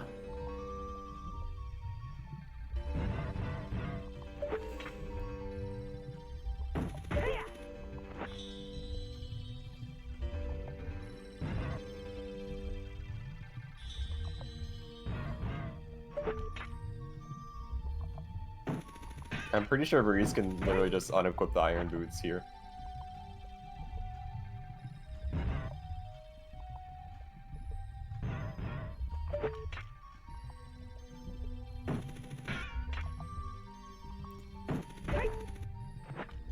Yeah, yeah. You can just unequip the iron boots. And we see Snowdozer heading back on down underwater. Snowdozer just not taking the time to explore. I'm really disappointed. Snowdozer saw the Triforce icon, saw Navi fly to it, has acknowledged it, and he didn't even take the time to walk up to it and try to interact with it. I'm really disappointed with Snowdozer right now.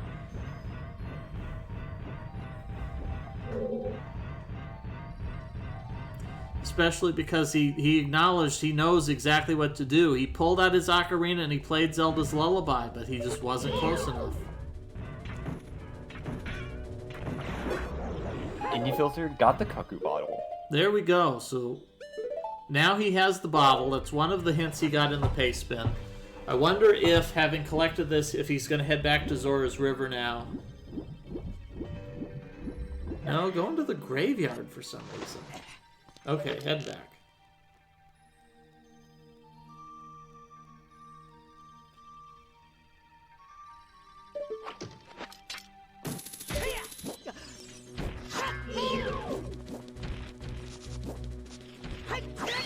He's back here to the Skulltula behind the wall. You can open this with Din's Fire. I'm pretty sure that you can use a bomb to do this too.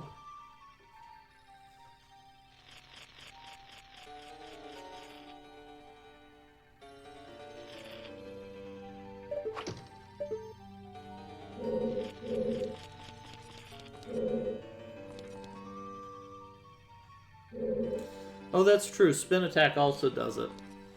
Yeah, I'm pretty sure it's completely optional in this one, though, that it just gets you a Skulltula, as opposed to the Master Quest, where it's mandatory, because I think they put something required behind it. Yeah, Maurice did do the lullaby without being close enough. I don't know if the players have noticed this, but they did tell you earlier, if the game is looking for you to play a song, it will show the staff on screen. So if it doesn't display it, you're not close enough. Oh, here we go. Indie Filter finds some cuckoos. I wonder if Indie Filter is going to use these cuckoos and grab these pieces of heart that they were trying to collect earlier. Because they seem to indicate they really wanted those pieces of heart.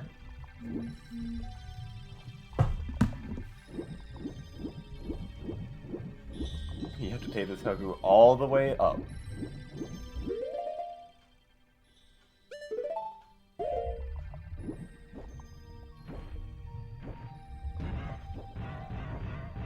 I forgot that this is even how you do it, because, like, it's been so long since I've gotten these the intended way.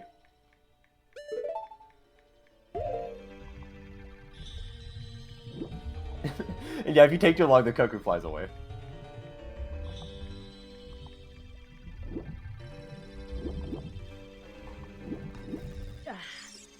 I don't think it's how long you wait for it. I think it's if the cuckoo runs into the water, it'll fly back to its starting point.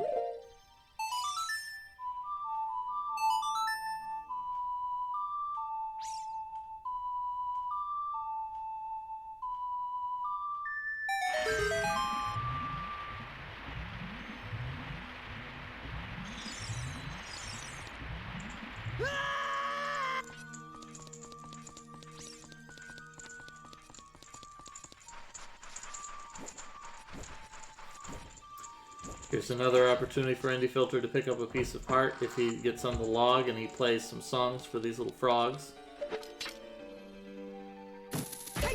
In fact, Indie They do might... thankfully give you the map and compass very early in this dungeon.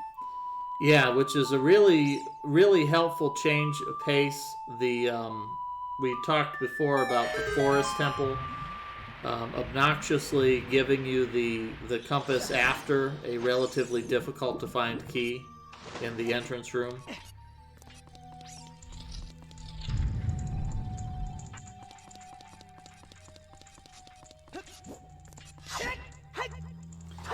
Yeah, at this point, I'm feeling like Indie Filter's just spinning his wheels. He really doesn't seem to have any direction.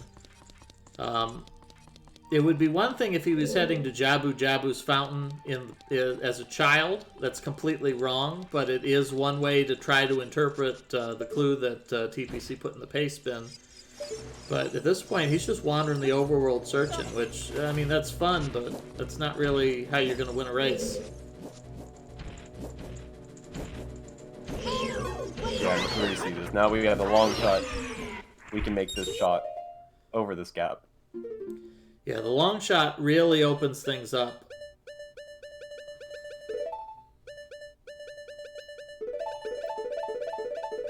Maurice is really frustrated here. We can tell by him mashing buttons arbitrarily.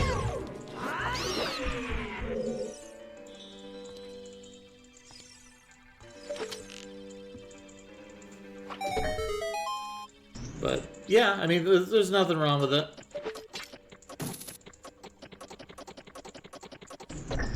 Oop, Maurice having a little bit of trouble here. He's got to aim this hook shot pretty quickly.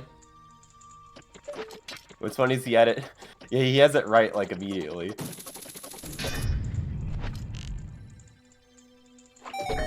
Only has 34 more attempts. Hopefully he can pull it off.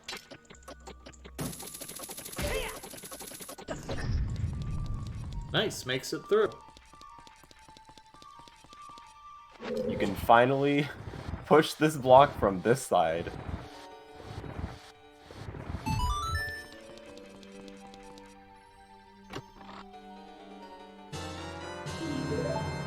Found a small key. So now he just needs to find the door that he unlocks with that key, and he's golden.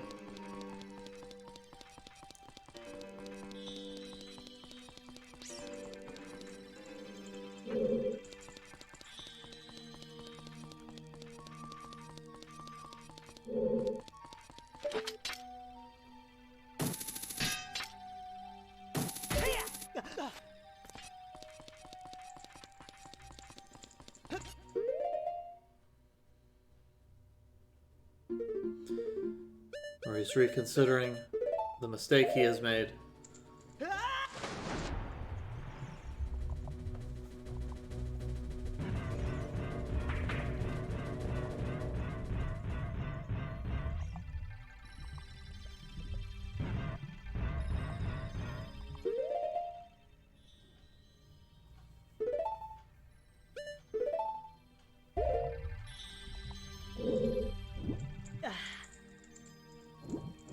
I'm not sure how much more Maurice actually has to do. He doesn't have that much more left. Just just this door. I believe this door is the boss key. Yeah, and then he just heads to the boss, and I think he'll be done. Has to in speedruns that actually do this dungeon. It's one of the shortest dungeons because he just skipped to the boss room like first thing and then immediately just skipped the boss key. I always thought this is one of the funniest dungeons in a speedrun. It's one of my favorite dungeons in MST.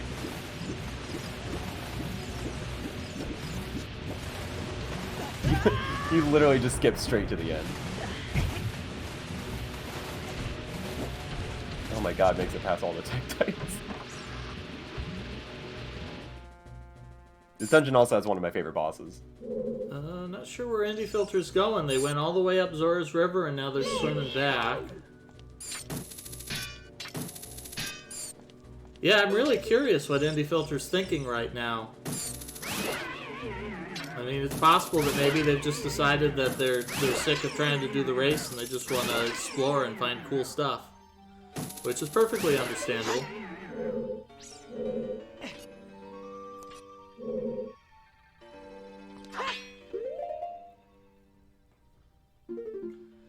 Oh, good on Maurice here. Noticing the odd sound here when they hit this wall.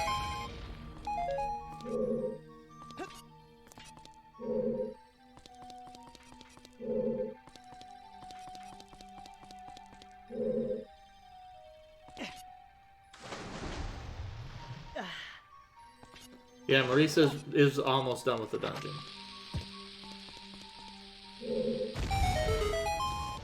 Alright, so Snowdozer is looking for Princess Ruto to weigh down a switch because that's what Princess Ruto is good for, and the only thing that she is good for.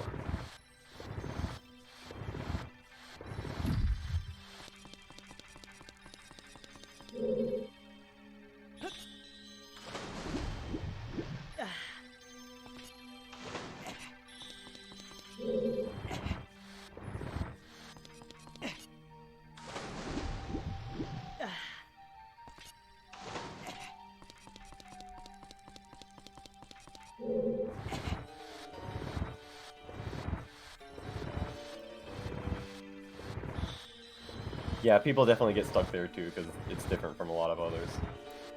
Yeah, I think you're intended to realize that you can't get to the block where you want it to be from that side, and that you have to intuit that there has to be another way. Alright, Snowdozer's in the room that he needs. And he stepped out. There's nothing in here. He's looking everywhere. That's the right idea.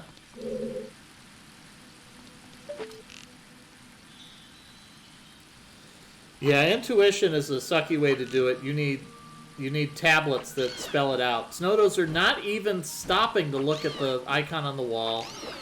He's not going to make any progress if he's not willing to explore. Yeah, Snowdozer running right past the thing he needs.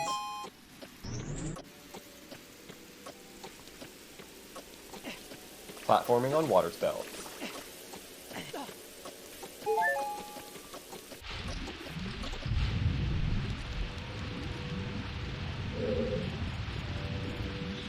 Oh, this sculpture. Oh, I remember this one.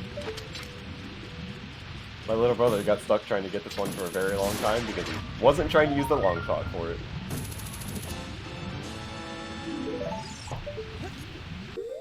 I'm reasonably sure that we could pull effortlessly eight blind folks or something like that for it to make it work. It would be impossible for them to not be enough blind folks in the mystery community to make that work. Yeah, I'm blind for Lama Lana. Well, I've played a bit of Classic, and I also have played through all of Gallius. Gallius is way easier than La Mulana. Yeah, Gallius is definitely much easier. But I have played through a bit of Classic.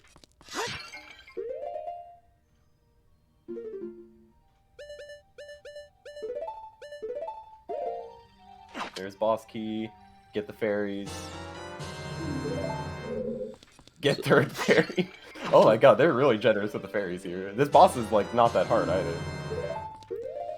So there we go. We just get Maurice and a couple of others. We get them to agree to a blind La Mulana race, and we'll host that. We'll just give them goals, and it'll just be a dozen monkeys at a dozen controllers trying to La Mulana their way through, taking notes, comparing.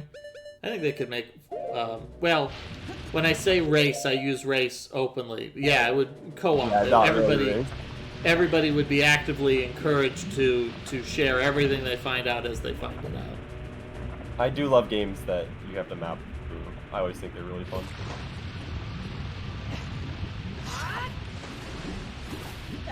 That was one of my favorite parts of playing Wizardry.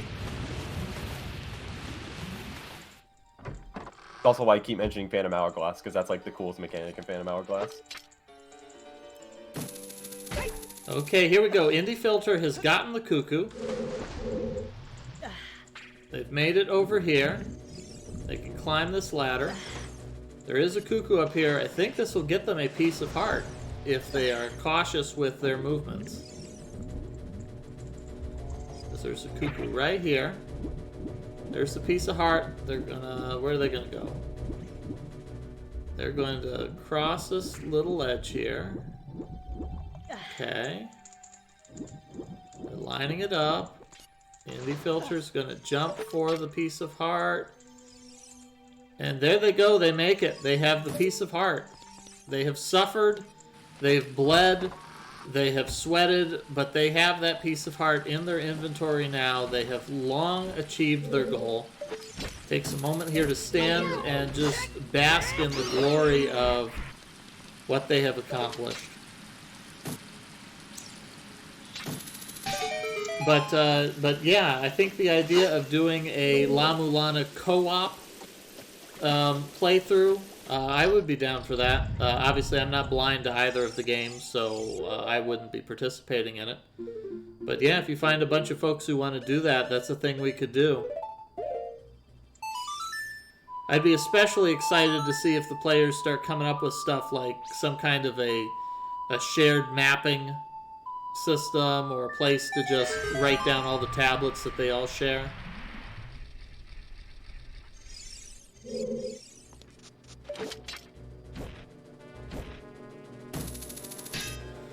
Alright, so Indie Filter is going back to the Temple of Time. How on earth would you get the idea that La Mulana is easier than Kingsfield? Kingsfield is significantly easier than La Mulana. Yeah, Kingsfield is way easier. Oh, logistics-wise. Yeah, maybe. I don't know. Kingsfield would be impossible to make goals for. Yeah.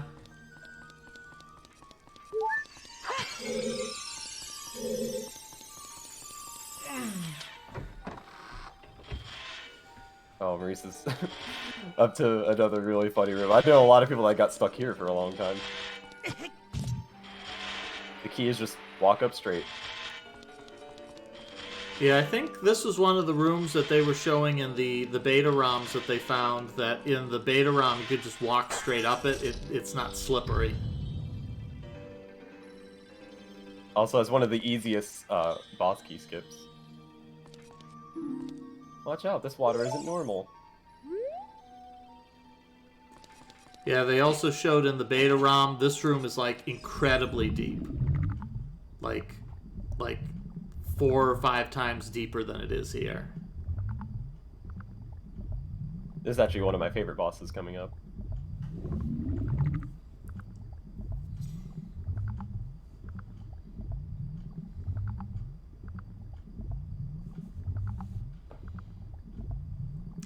Sadly, her spiritual cousin is one of the most brutal ones in Twilight Princess.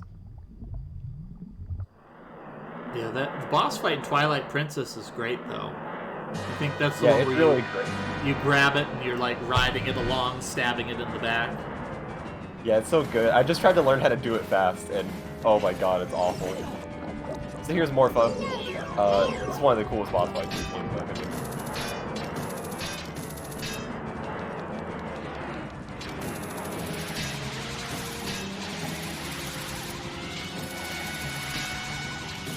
Yeah, you have to grab Morpho using a long shot. You can actually completely stunlock Morpho to death, but it's pretty hard. Enemy filter now back in Death Mountain Crater. This is the complete opposite of where you want to go. Yeah, I'm really curious what they're thinking right now.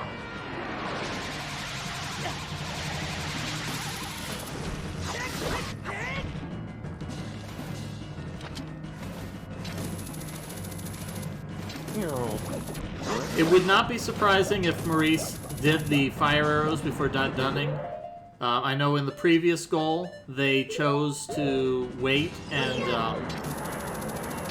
they got the fairy fountain here in Death Mountain Crater before they got done because they remembered that being a thing. Yeah, Maurice has already tried to do it, has read the tombstone about it, but tried to do it with the slingshot. Alright, everybody, we need to give Snowdozer all of the energy we have. He needs to swim to the top of this room, and then he needs to look at the symbol on the wall, and he needs to play the ocarina. He's seen it before. He knows it's a thing. He didn't figure out what to do with it. He needs to focus on it. There it is. He's looking at it. He's looking at it. He needs to get closer to it. He needs to walk over to it. He needs to walk right up to it. He needs to walk forward. There it is. He's close. He needs to get up to it. He needs to walk towards it. And he needs to interact with it. Oh, he's got the right item. He needs to get close to it. He needs to get closer. He's too far away from it.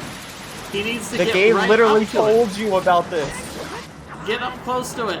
Oh, he's still too far away. He needs to just get a little closer. He needs to get closer. Meanwhile, Maurice is fighting for his death, but nobody cares. It's all about Snowdozer right now. He needs to get closer. He just needs to get closer to it. He's doing the right thing. You need to walk right up to it. You need to rub your nose against this thing. He's got it. He's just, no, don't leave the room. Get closer to it. Don't walk away from it. No, Snowdozer, please. Oh. This was a mechanic that they were told about, too, by a very important NPC.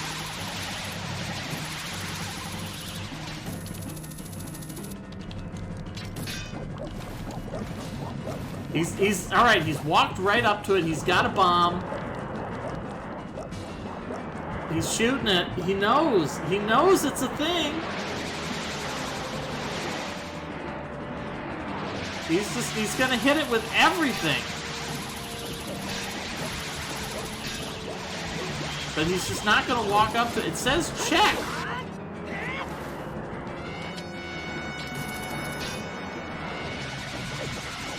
Yeah, you could also read it. Yeah, if you walk up to it, you can interact with it. It says check. Check. There we go. There we go. Play the song. Play the song. Play the song. Do it. There it is. And he's done it! Snowdozer has played the song and gotten the progress. Also, Maurice fought some monster and beat it, but nobody cares. Snowdozer has lowered the water level. He has lowered the water level. Jared 19, I don't get it.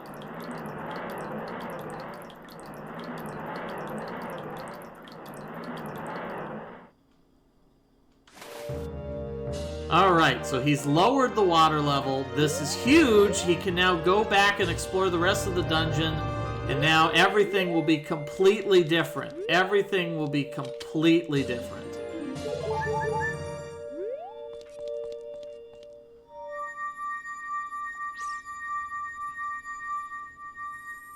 He's gonna do it in under 2 hours.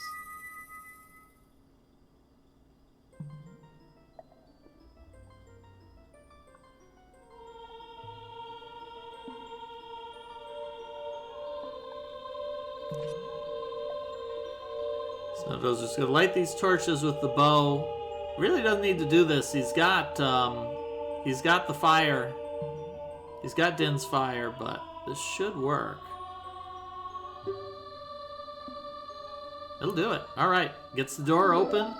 We've got some freaking progress going on here. Let's see. Oh, I was very scared for a minute. I thought there was like something weird audio coming from the game. I'm like, wait, I don't remember this in this cutscene, but then I realized that there's thunderstorms right now. It was like the most sustained thunder I've ever heard.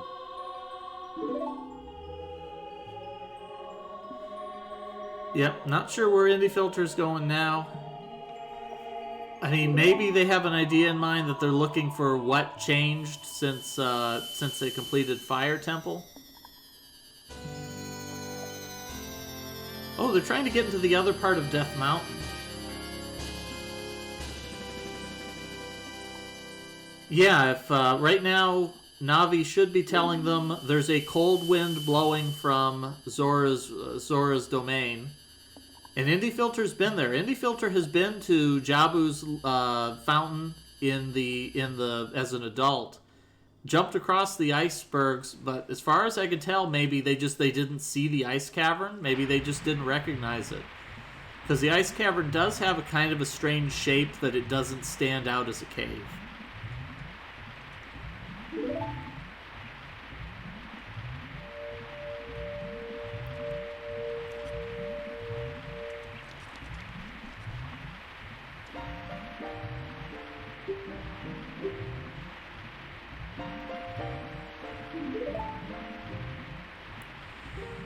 Alright, so at this point, Snowdozer should be starting to make progress. Has a key here.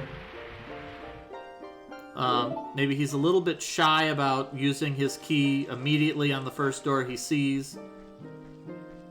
Meanwhile, we've got Puffer King here facing off against Shadow Link. I don't know if the Ice Cavern is marked on the minimap, but your minimap does tell you to go that way.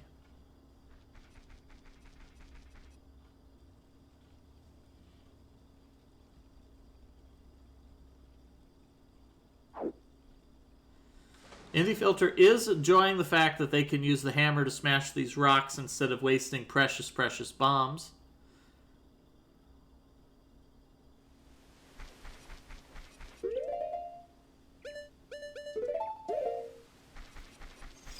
Yeah, Maurice immediately getting the fire arrows.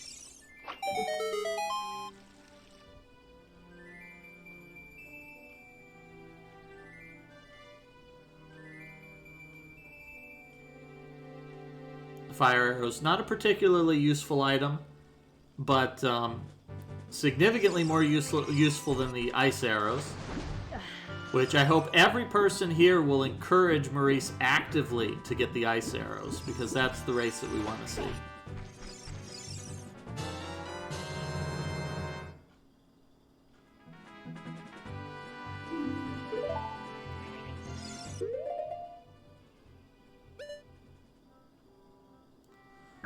Ice arrows are in the Ruto training grounds.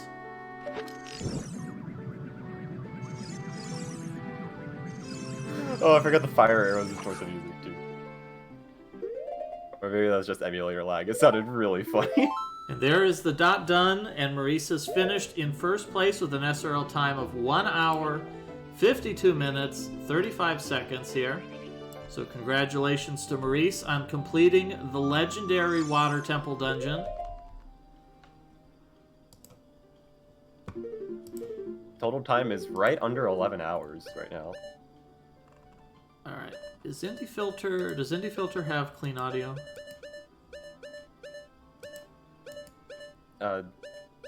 Yeah, I'm pretty sure. I never hear anything coming from their streams, so.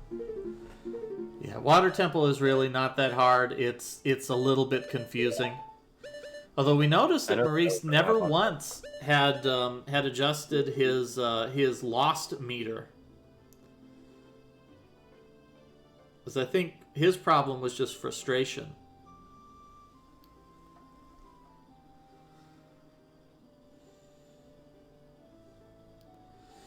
So we see Puffer King here trying to fight Shadow Link. This is a very difficult dungeon, and this is a very difficult boss fight in it as well. Probably this is the most difficult boss in the entire game, I would even say.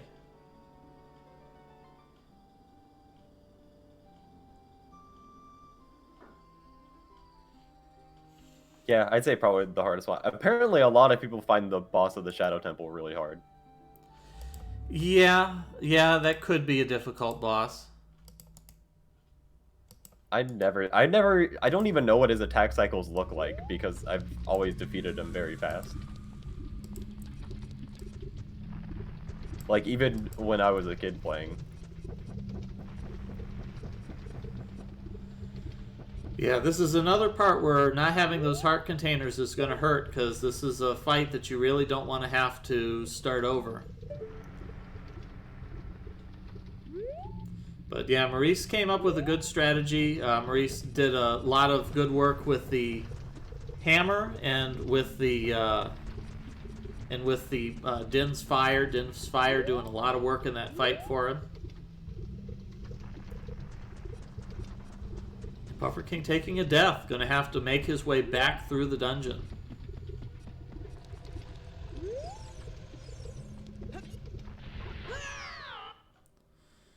What is Indie Filter doing right now? I don't think there's anything over here. Maybe you can plant a bomb here and there's a hidden room?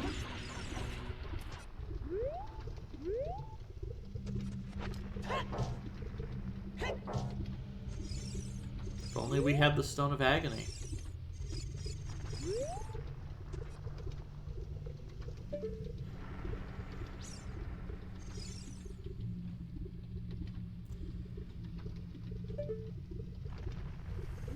If you'd use the Scarecrow's song there, though, wouldn't you be able to skip the Goron section of this? I think that would let you skip Bolero of Fire, which I don't think that would be intended.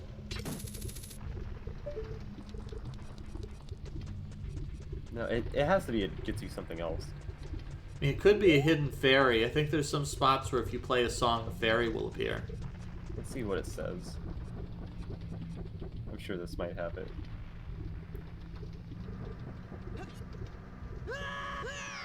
Yeah, this is past the Bolero, but if that was a Scarecrow song spot, you could jump down, play the Scarecrow song, and then grapple across and skip past Bolero. So, quick update on where we are with this race. So Maurice did things pretty straightforward. He went to the fountain, he found the Ice Cavern, completed Ice Cavern, went to the Water Temple, completed Water Temple. Snowdozer went directly to the Ice Cavern, solved the Ice Cavern without too much difficulty. Struggled a little bit afterwards. It took Snowdozer a while to realize that you can use the hookshot underwater, and that's how you open the front door of the Water Temple. So that was a hiccup, and then Snowdozer also had a hiccup for a while.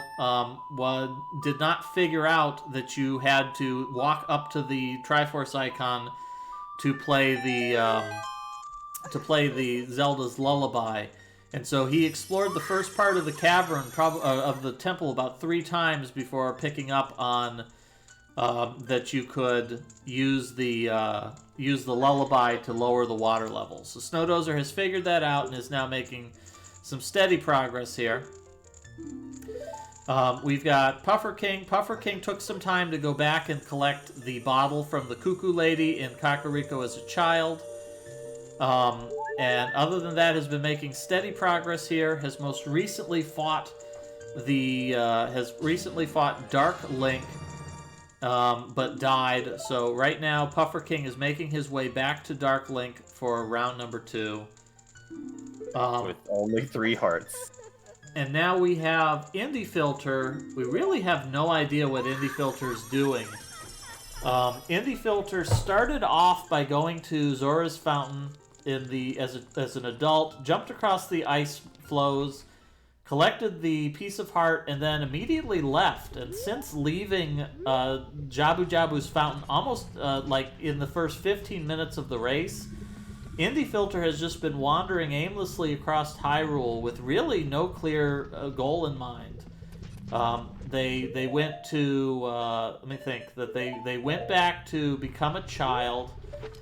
They started exploring the Hyrule Castle town pretty thoroughly.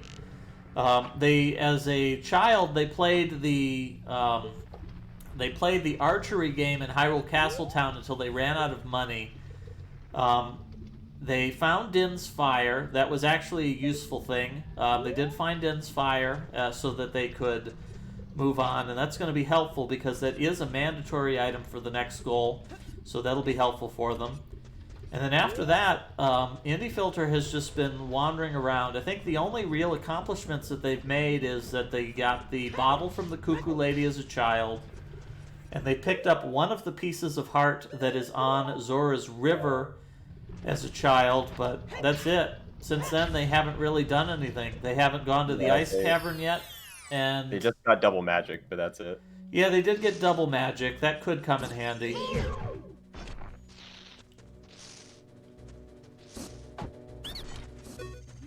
Well, it's not really a spoiler because I'm going to be putting it in the paste bin next time. Puffer almost certainly does not have a fairy. And Maurice already has double magic.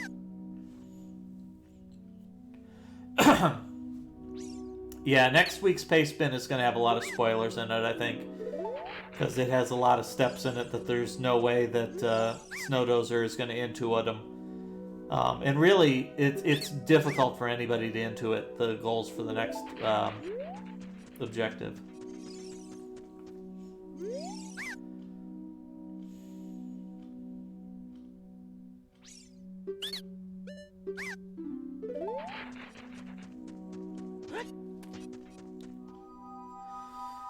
I think another thing about the water temple is unlike most of the dungeons have a pretty they move in one direction. You solve a room, you find a door, and it leads to another door.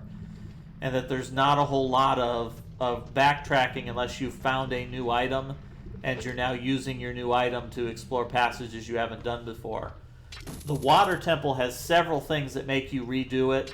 You have the raising and lowering the water levels that you have to explore it every time you change the water level. You get keys, and then you have to use your keys to explore new areas that you haven't been to. You get the hook shot, and then you have to use the hook shot.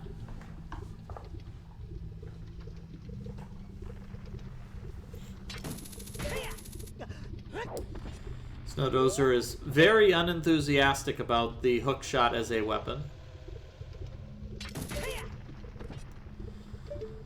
Alright, I'm a little disappointed in Puffer King right now. He's just running straight to Dark Link.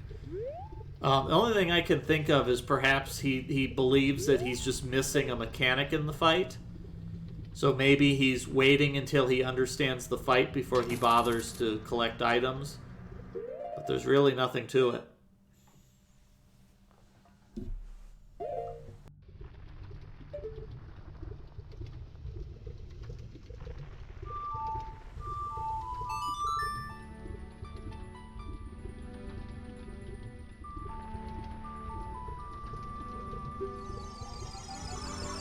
Yeah, the key for Dark Link is really Deku Nuts.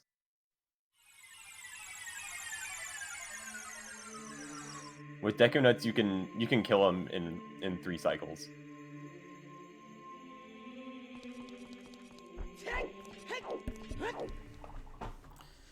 Yeah, Puffer really should be filling up bottles, especially because I'm sure Puffer has at least 2 bottles now. 2 fairies is basically triple his life meter. But it could be a pain in the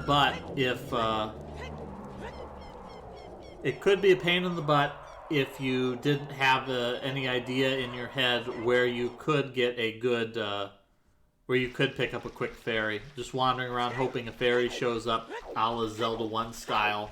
That could be a pain in the butt.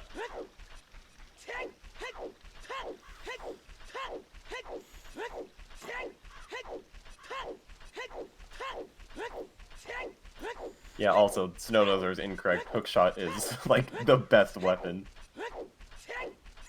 Yeah, Maurice, I did say this in race chat before because it was relevant, and now it's not a spoiler because we've done all these 3 segments. You can actually do these first 3 temples in any order. Yeah, there's really nothing stopping you from doing the temples in a different order. There's nothing in the water temple that that requires the hammer. You don't need the bow. Well, no, that's not correct. Because you do need the bow and arrow in order to beat this temple. You do need the bow for this. Yeah, okay, I think you do have to do forest, some of forest first, but then fire and water. Hookshot's not in a temple, though. Yeah, so a bit of a spoiler. Well, not really a spoiler anymore.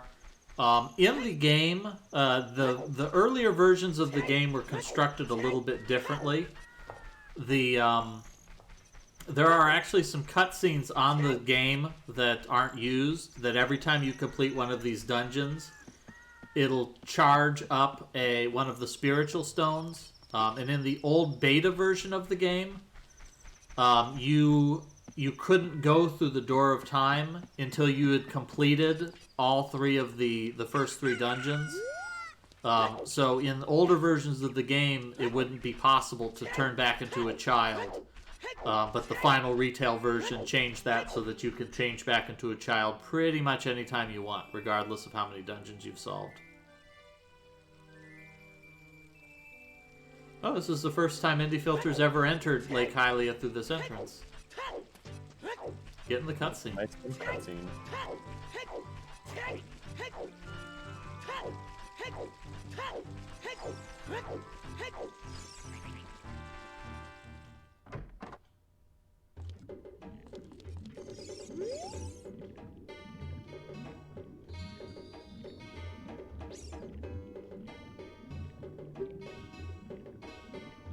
Wait, what? Dark Link just didn't fall out of bounds. Okay. Puffer's King found a loop, defeated Dark Link. There we go. Hey, however you finish it, that's all that counts.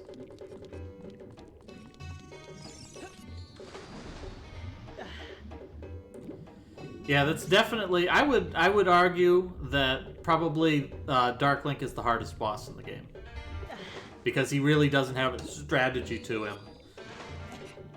Yeah, he kind of breaks the rule of, like, it's been praised because it's like, oh, it actually tests your knowledge of combat, but it kind of breaks the rule of every other combat in the entire game because you don't want to target him. Alright, is Puffer King going to notice the Song of Time block behind the chest? Navi points you at it. She's like screaming at you. Alright, here we go. He finds it. That's good. Yeah, so the key, because Maurice, I'm sure you're wondering because you blazed through this goal, the reason why this dungeon is so infamous is because if you don't get the Song of Time block, it appears that it looks like you can get permanently stuck in this dungeon. A lot of people thought that as a kid. It was a really common rumor for a long time. But you can just backtrack all the way back up to this room. Yeah, there's nothing stopping you from doing this again. There's nothing about switching to the long shot or going through the Dark Link room that would stop you. The more likely situation is that you might get stumped not realizing you have to backtrack all this way. Also, you can't stand on this block and make it work. You'd fall through, Puffer. There we go. He steps back a little bit.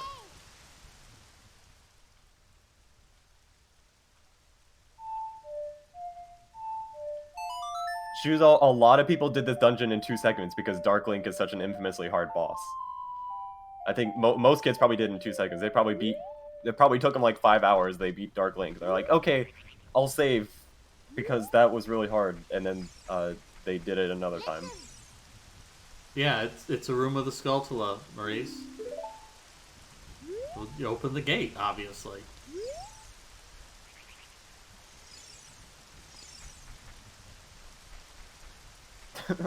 Puffer's King fell in the little whirlpools.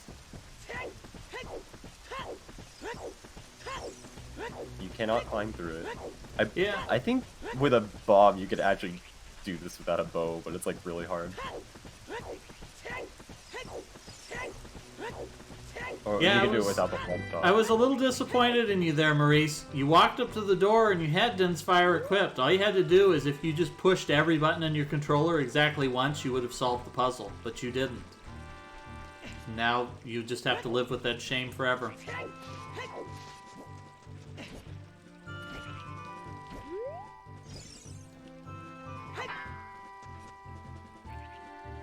So we're talking the next big hotness is going to be that after we complete Ocarina of Time, we're going to find 4 or 8 or 12 members of the mystery community who are blind with La Mulana, and they're going to do a co-op race. Everybody has to work together and share hints.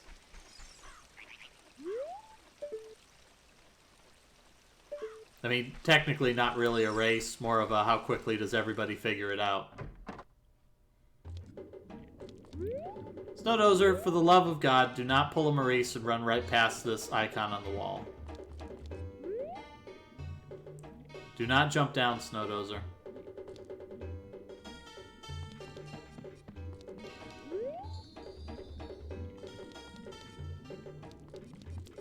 Snowdozer, do not! Oh, please, you even see it. Come on, Snowdozer. Come on! You even look directly at it. Come on!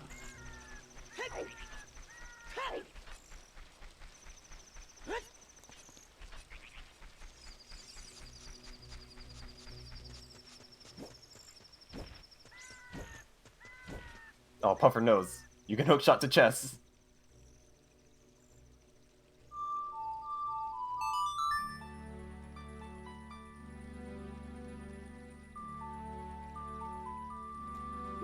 Alright, where is Indie Filter off to next?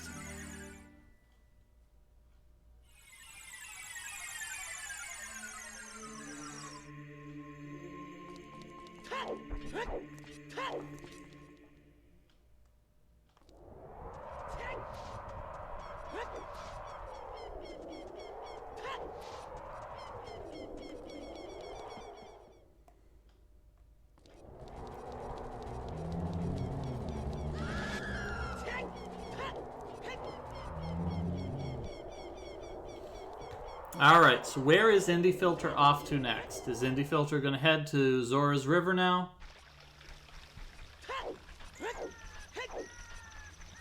That looks to be the direction he's going.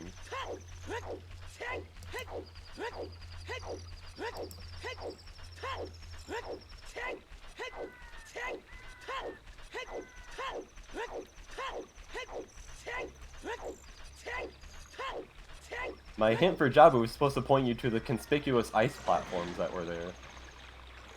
Yeah, my suggestion would have just been to say that the ice cavern is a mandatory dungeon and just leave it at that.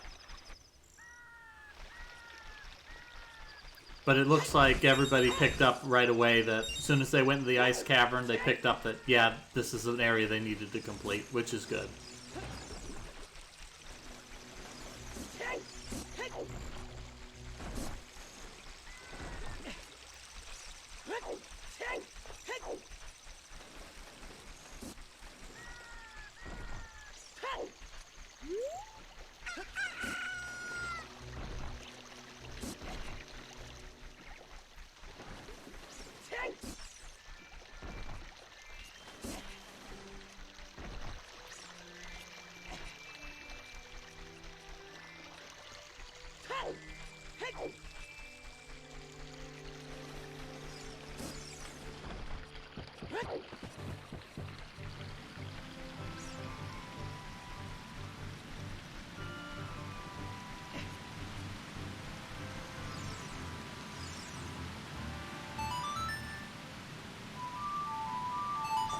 Alright, it's been 2 hours. Indie Filter back on their way to Zora's domain. Have they finished up the exploration? And it's entirely possible that that was just, that their whole mind was just, they wanted to explore. They just wanted some upgrades. And they found a couple. They got the Din's Fire. They got an upgraded magic meter. Those will actually come in handy. Yeah, Indy came here. Indy was the second person to reach Zora's domain. They grabbed the piece of heart on the ice floes and then they left. So it's possible that they saw the ice floes, they crossed them, they thought the heart was the only thing there, and they left.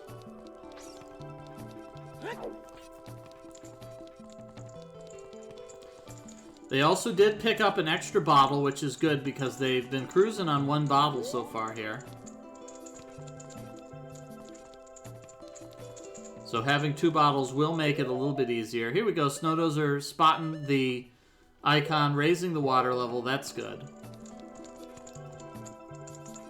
Oh, I like this. We saw Snowdozer try to do this as well. But no, you can't melt red ice with red fire. That doesn't work. That doesn't make any sense at all.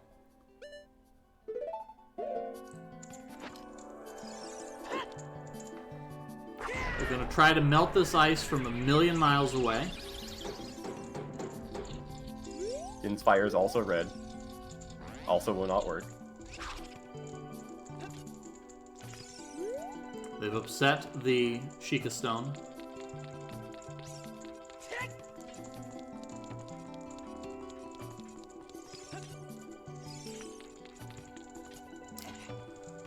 Unfortunately, Snowdozer isn't going to be able to get through this room. They don't have an extra key, so they can't get through the door at the end.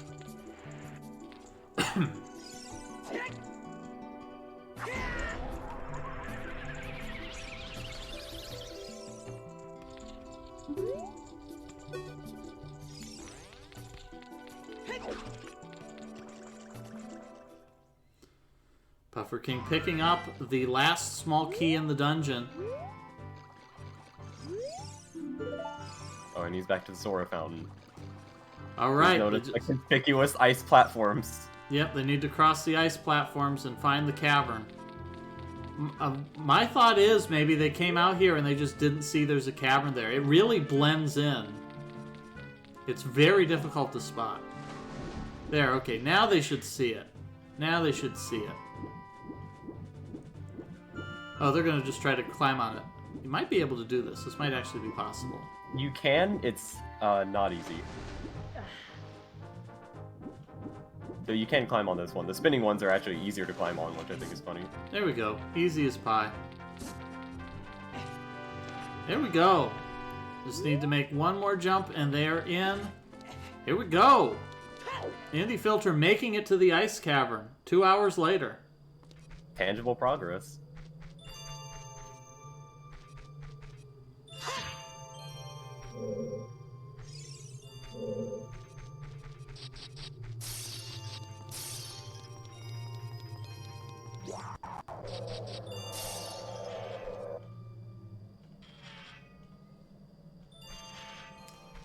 Snowdozer has a thing going on here.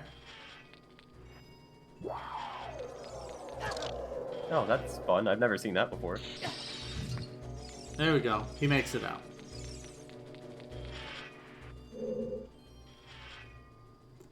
As planned.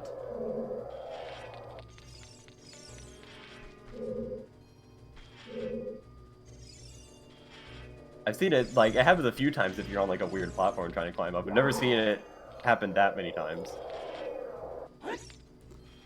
Oh, what was that? Snowdozer hit the wrong button there, fell down.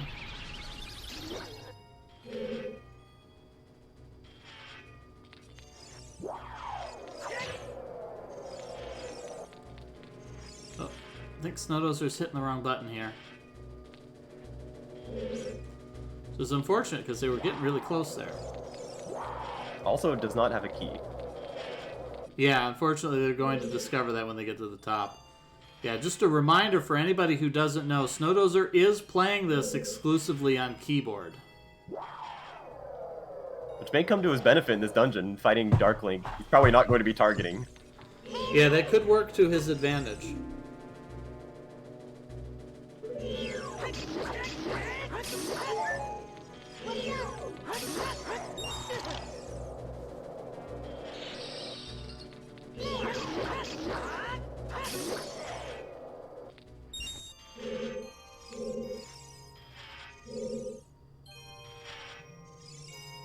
Oh, you missed the platform. I hope you enjoy waiting.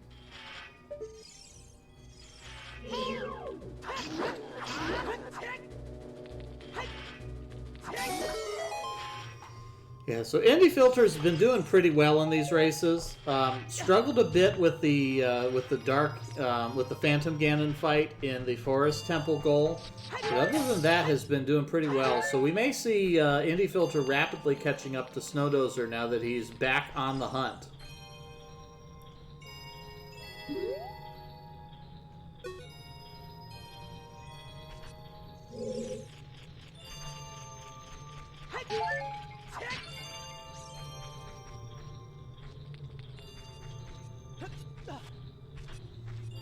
So let's see if Indie Filter is intrigued by these suspicious floating rupees.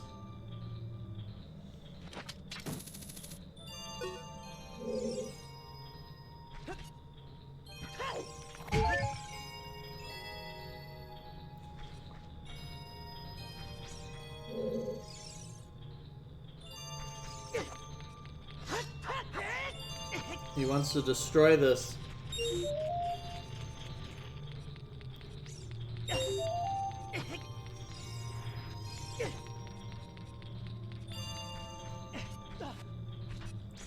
Indie Filter doesn't even care about this blade, just gonna keep running through it.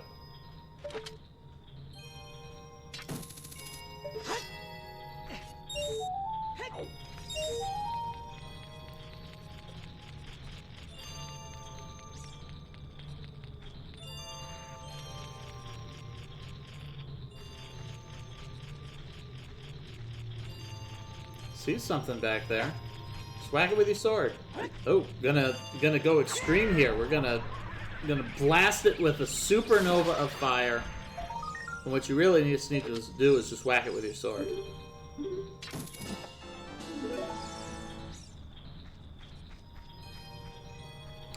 Or the hammer would work too. You just gotta hit it. Come on, Andy. Just gotta hit it. There we go.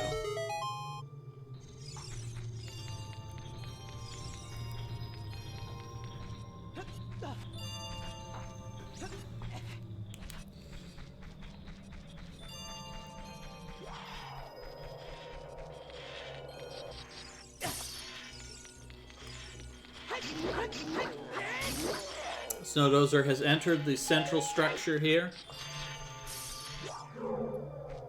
Now there is a piece of heart here that's easy to miss. Or not a piece of heart, but another entrance that's easy to miss. You do have to raise the water level and then swim to the bottom of this room to find the hidden basement. Perhaps if Snowdozer checks his map, he'll notice that that's a place.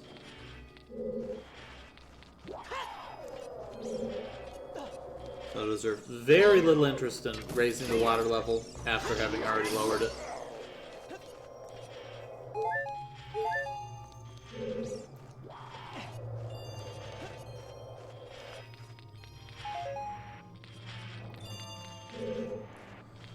Did Snowdozer ever go back and replenish his fairy supply? I can't remember. No, I'm pretty sure not.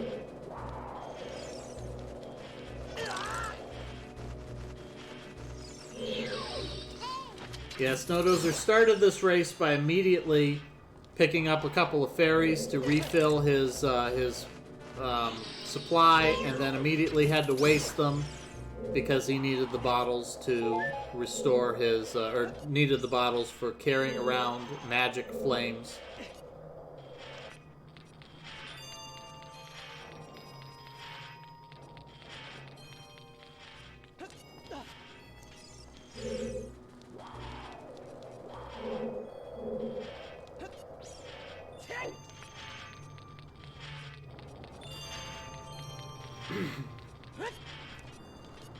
I believe that the key that Snowdozer's looking for, they need to raise the water level in here, and then they need to go to the bottom of the room because there is there's a platform that will rise up and it has a hidden passage under it. Yeah, which is probably the hardest key to get. But at this point, they should have the map, and by looking at the map, they should realize that there's a room underneath there.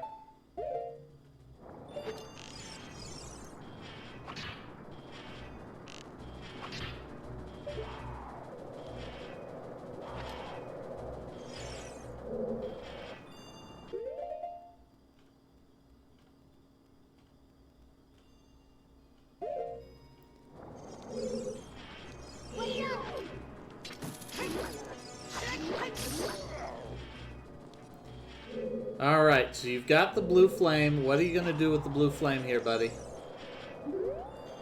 Just pretend this is a Jolly Mania puzzle, and you've got to use every item on every object until you find the one that solves the puzzle.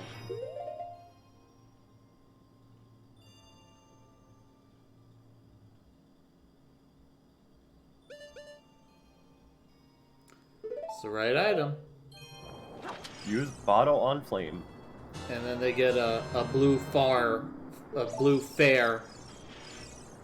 misspelled.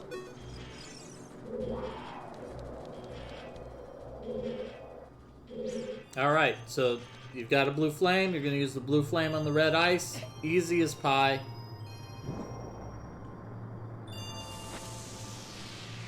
Yeah, I don't know why you'd ever think that red fire can melt red ice.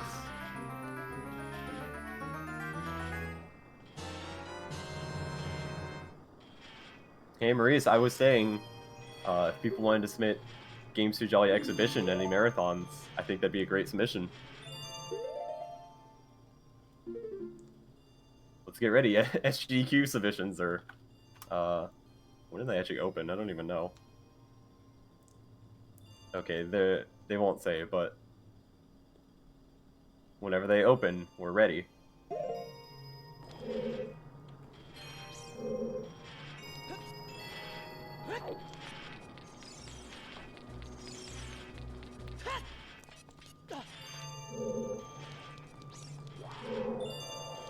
I could have sworn, I'm probably not right on this, but I swear the Ice Cavern is also the first appearance of the Zelda 1 Blade Traps.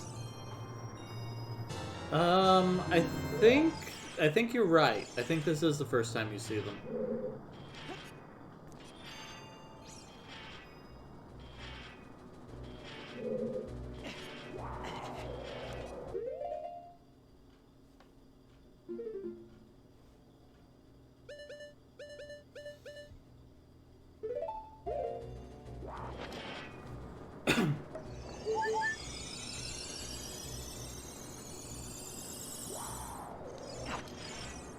Oh, Puffer's King is gonna find the hidden area here.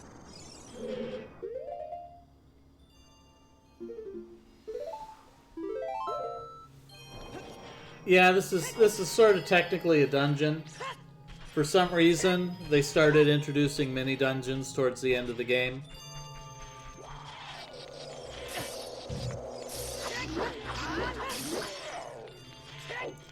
Possibly because they decided game mechanics like having to search for a fish to feed Jabu Jabu were dumb, and that you'd rather just do another bonus dungeon to pad it out instead.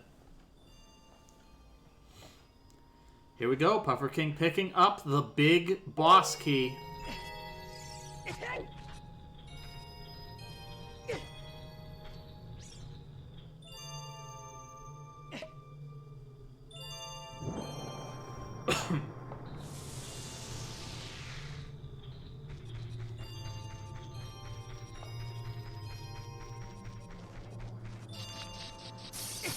What if you actually shrunk when you went inside Jabu Jabu? Did you consider that?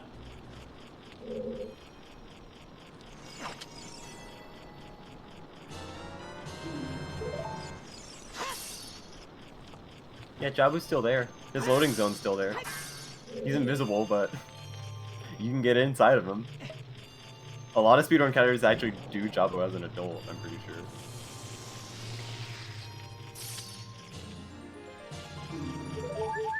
Hey, there we go. Indie Filter picking up their 8th piece of heart here. And that's going to put them at 10 heart containers.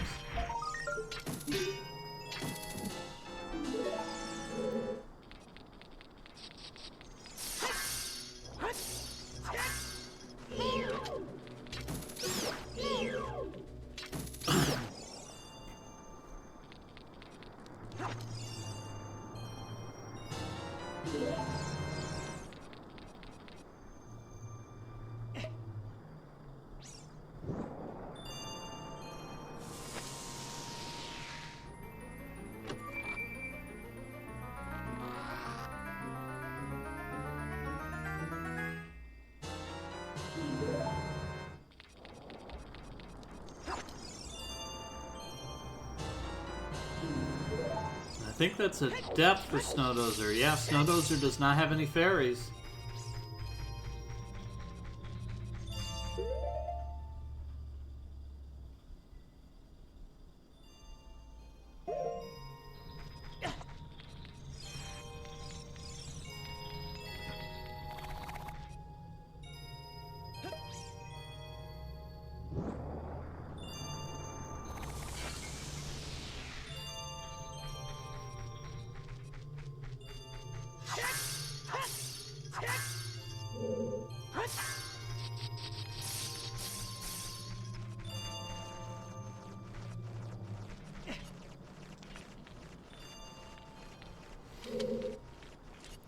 Yeah, right now Snowdozer needs to be looking carefully at his map and trying to find a chest that he can reach.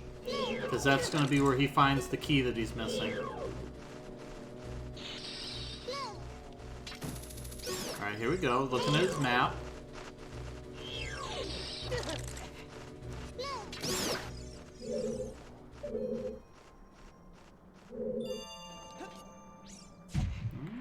Just not sure what Snowdozer's thinking right now. I think Snowdozer might be just lost.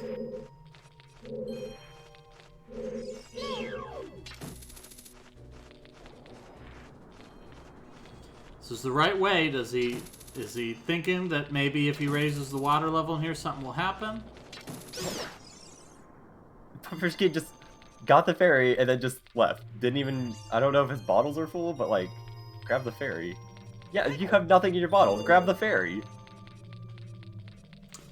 Snowdozer not... Oh, wait. Oh, here we go. This is right. This is what he wants to do. Go underwater. Let's see what happens when he goes underwater here. There it is. Did he see it?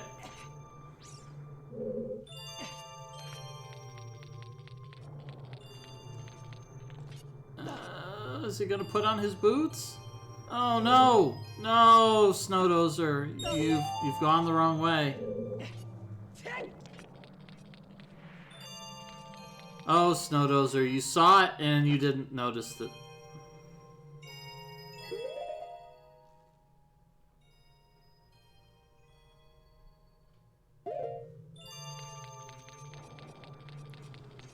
Puffer King making the run, and he makes it by. To the boss. Boss time. Yeah, the boss is easy.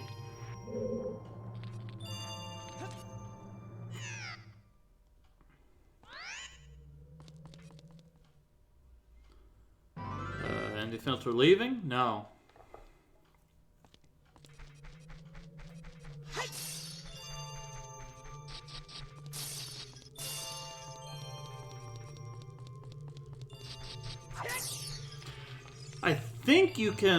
I think it's possible to climb up the structure, light the torches, and that'll unlock the door.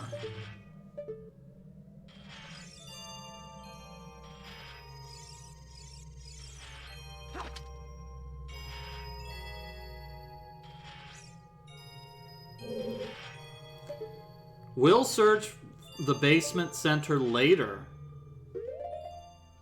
Bad idea. Yeah, that's exactly where he needs to be searching right now. I'm not sure what his idea is. Never mind.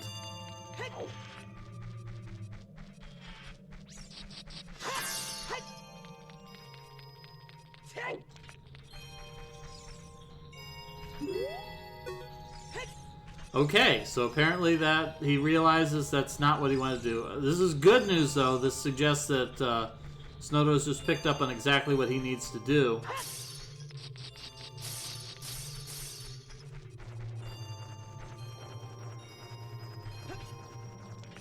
Oh, I like Pufferfish's strategy here. Getting a good angle on Morpha so that when he whacks Morpha, it flies into the... it flies towards the walls instead of bouncing back into the water. The water. Whatever this stuff is. Morpha yeah, that's actually, that's a strategy to get a one cycle. You can actually continuously pull Morpha with a hook shot, even if she's already out of the water. And you just push her into the corner and then just whack her.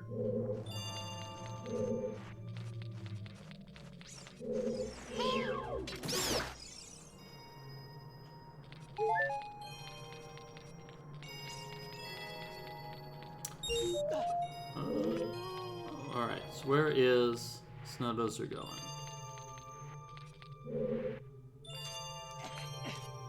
Can't open that door.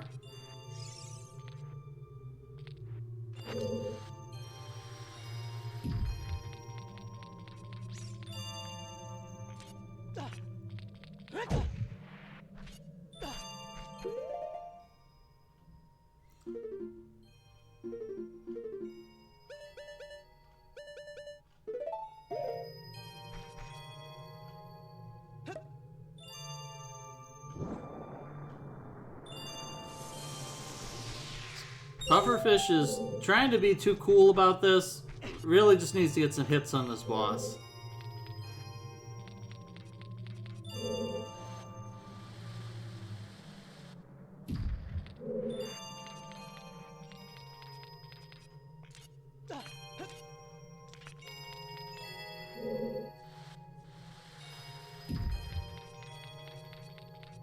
Snowdozer being too cool for school, swinging his sword and falling off of this water pillar.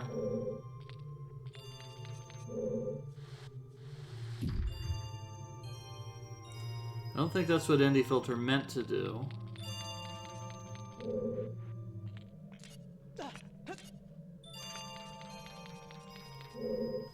Yeah, it's a little bit difficult to understand how these ledges work. You really need to...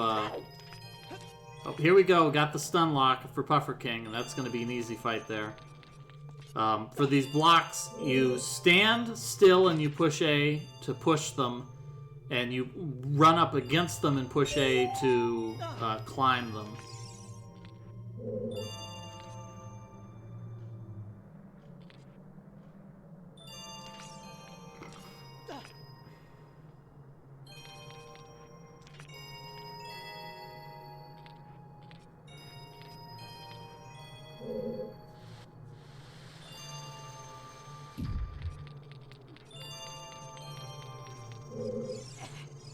There we go. Puffer King grabbing that piece of heart there. Or, not a piece of heart, whole heart. And that's going to be the cutscene. Yeah, we were talking a little bit earlier. So in this game, the medallions are just plot coupons. You collect them, they go in your inventory, and when you have them all, you get to beat the game. Earlier this week, last week, somebody found a beta ROM of an early version of Ocarina of Time. That it was apparently a Nintendo dev cart that had a beta of F-Zero on it, and somebody paid some money to buy the F-Zero beta, and so that they could dump it. But when they dumped it, they realized that it had some beta data from Ocarina of Time on it from an early version that at that point had never been seen before. And when they dumped it, they found it. Most of the data had been overwritten by the F-Zero beta. However, it did have a couple of maps, and it had some dialogue still on it from Ocarina of Time. And some of the early dialogue suggested that in the first versions of the game, it was intended that every time you collected one of these medallions, it would give you a new magic spell. And that they noted that it had, that it said you could get an ice medallion that puts out fire, you could get a fire medallion that lights flames, and there was even a medallion that would let you turn into Navi, which would have been an interesting reappearance of the fairy spell that appeared in Legend of Zelda 2.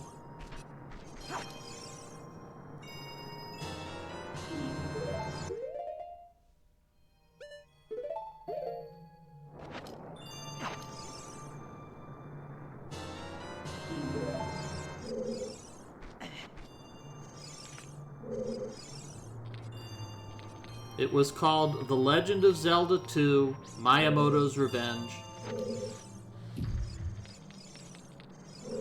where you played as Zelda to defeat the evil Ganon. Yeah, the only good Zelda games are the ones where you play as Zelda. Mm-hmm. Like Zelda's Adventure.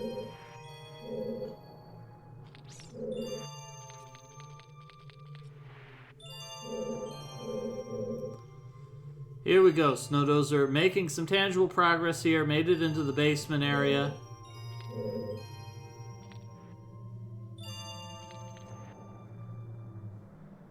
Hits the switch, and 5,000 enemies drop on top of his head. I thought this was really funny when I played the game the first time. I'm glad they did something stupid like that. Gotta get a little bit closer there, buddy. There we go.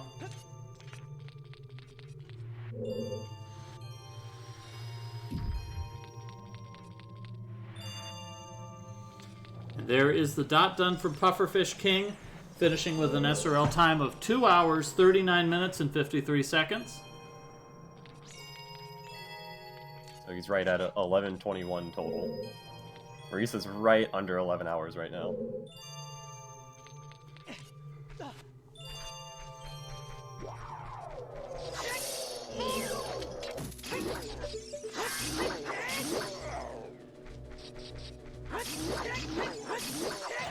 Here we are, Andy Filter at the end of the Ice Cavern here. One very easy boss fight between them and their prize, new pair of shoes.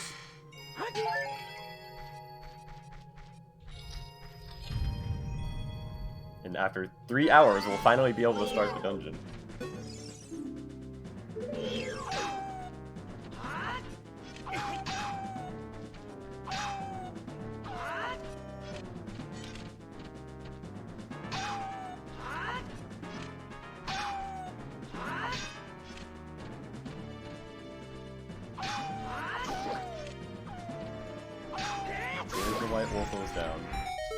This is always one of my favorite cutscenes he gives in the game because it just looks really funny.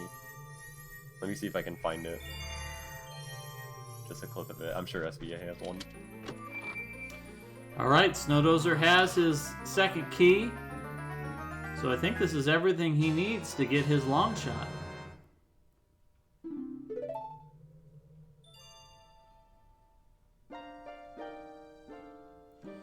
So does he remember?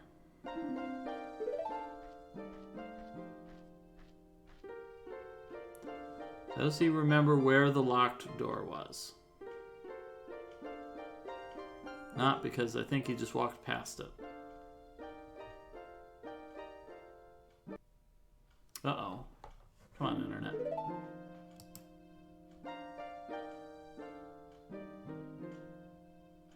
Here we go.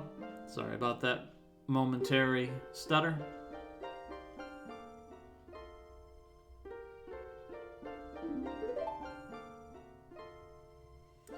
There's the right door.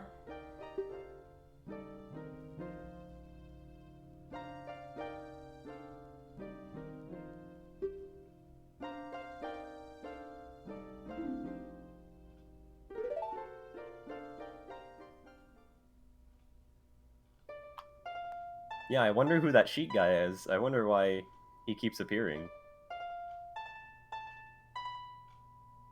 Very mysterious character.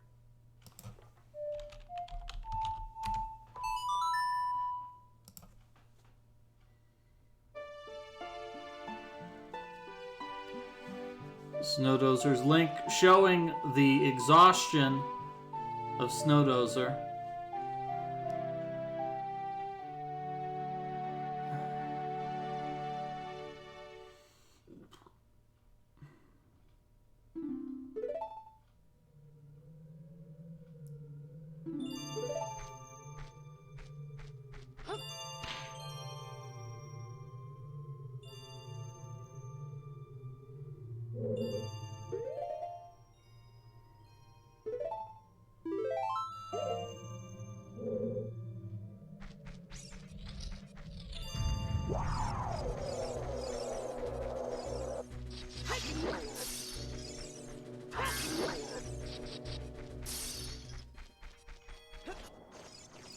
Indie Filter not taking the shortcut, taking the long cut. Getting frozed by a dozen bats here.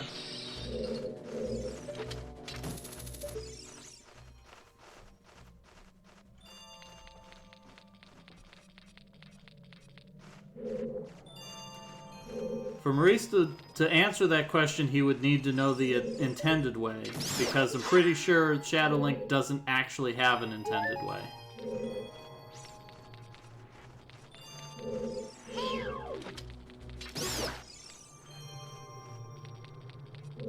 Yeah, the key for Shadow Link is definitely Deku Nuts. And not pressing the Z button, which is funny because you do that for every single other piece of combat in the entire game.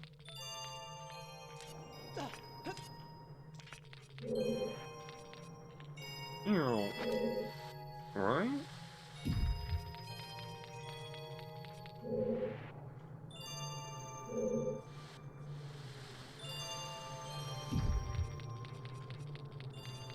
Oh, here we go. Snowdozer sees that fairy drop, and that's excitement right there.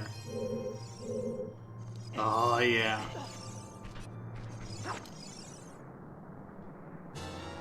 Snowdozer definitely wanted to see that.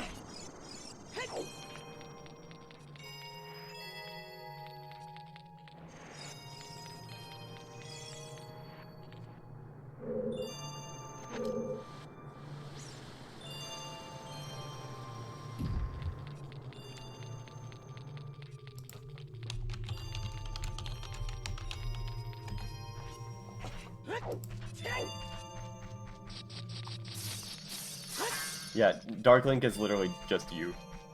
So he has the same health as well.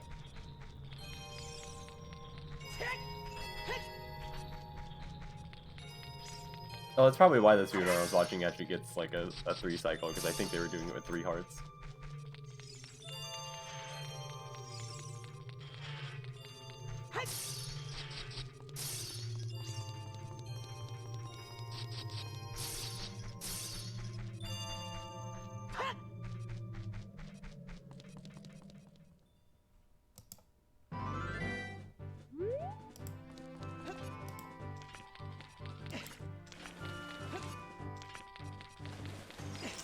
Alright, so it looks like Indie Filter's got a little bit of blue fire, which is good because we really do want to get this blue tunic from King Zora. An item that will be of absolutely no value whatsoever to our players after completing this dungeon.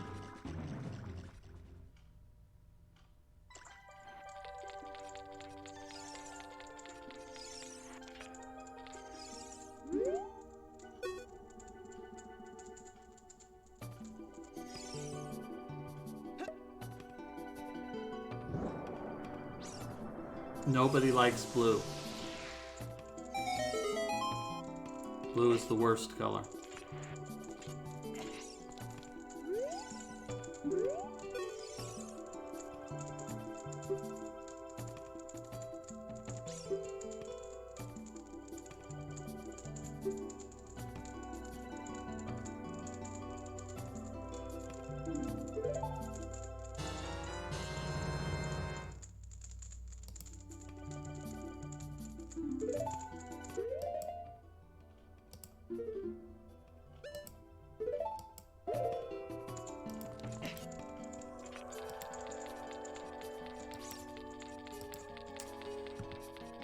Alright, so we're now on the puzzle here that we need Snowdozer to hit the switch. There we go. He's figuring it out. This will let him get around this room. So we're seeing Snowdozer making some steady progress here, and he's got a fairy in the tank, which should be able to help him with the Dark Link fight. But it is going to be a challenge. Dark Link is a difficult boss fight.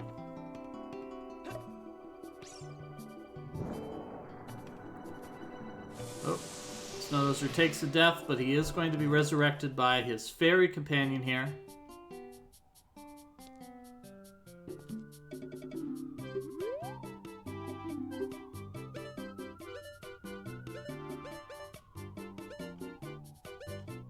Everybody posts Scrambles Wee Woos.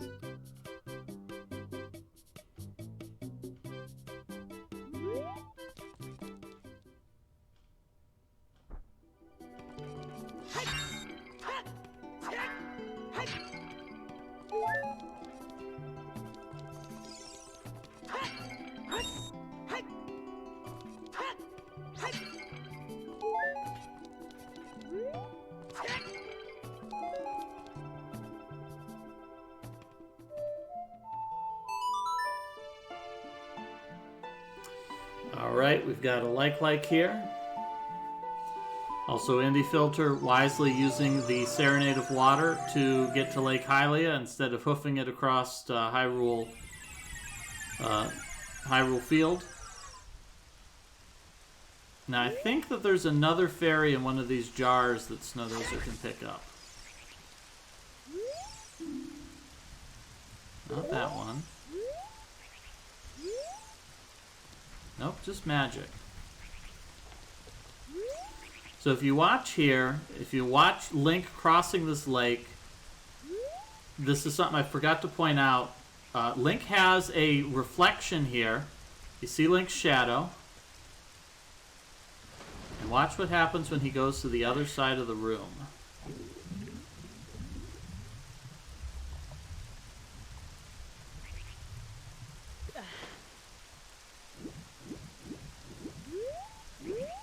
And he walks up to the door, there's nothing here.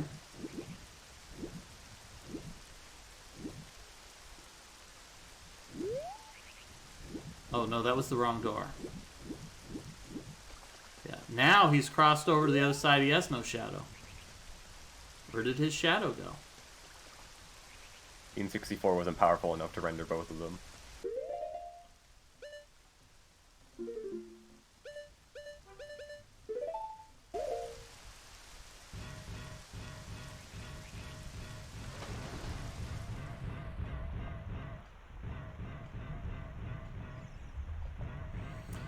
Alright, so Indie Filter's here. Got the hook shot. He sees something suspicious there. Just hit it with your hook shot. Why not?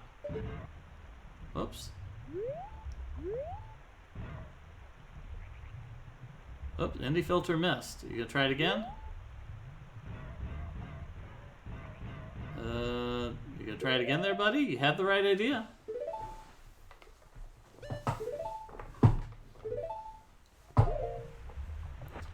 Uh-oh. Indie Filter did the right thing, and they just slightly missed.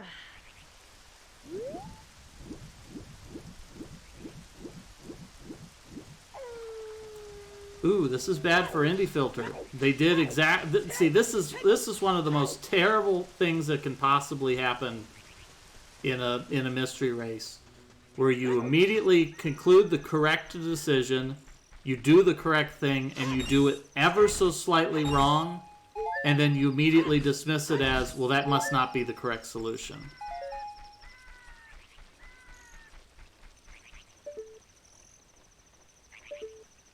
Well, beautiful. Look at this beautiful fight here by Snowdozer. Look at this beautiful fight here by Snowdozer. Look at this. This is absolutely gorgeous. Ingenious. That was effortless. That was a absolutely masterful fight there against an incredibly difficult boss. Snowdozer making it look like he knew what he was doing when he walked right in here.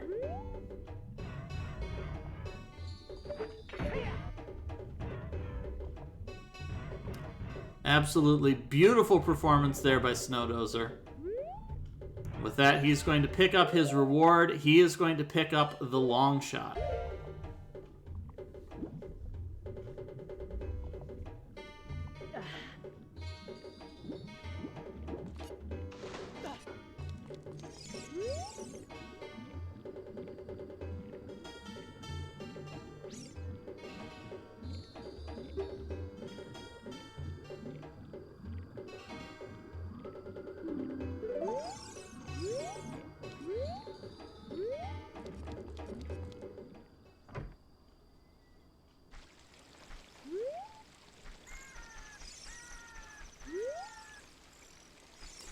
Right idea, Snowdozer. You gotta play the other song.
Indy?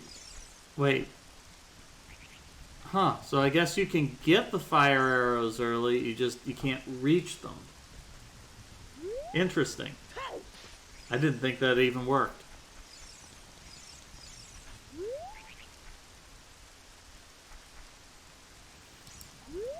Yeah, this stumped Snowdozer for a while as well because he didn't realize hookshot worked on the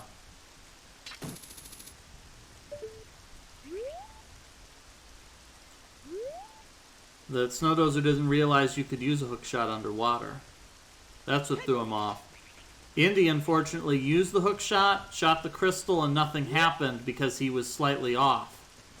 And as a result, I think Indy has dismissed shoot the crystal with the hookshot as a solution.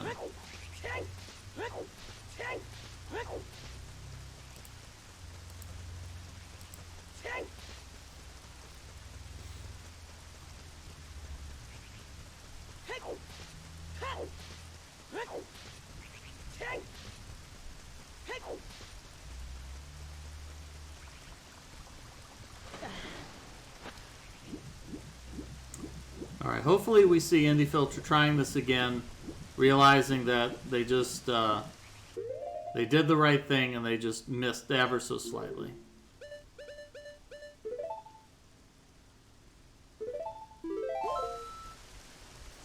Snowdozer picking up another fairy.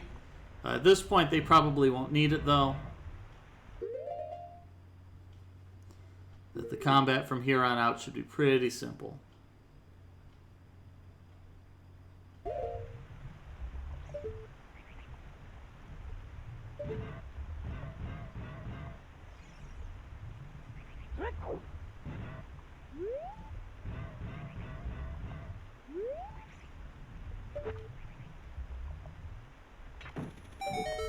There we go. Indy figures it out. Opens the door, and into the water temple they go. At 2 hours, 57 minutes, and 35 seconds, they are starting the water temple.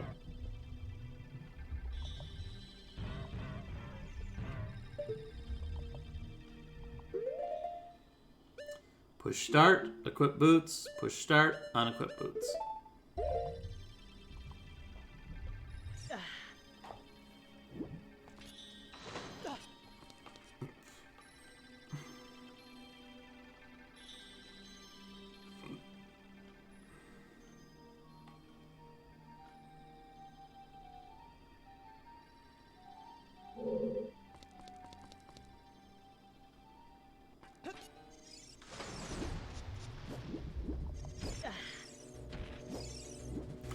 Snowdozer finding a lot of these rooms way easier to navigate now. Now that you've got the long shot, you can hit all of these grapple points that previously were a pain in the butt.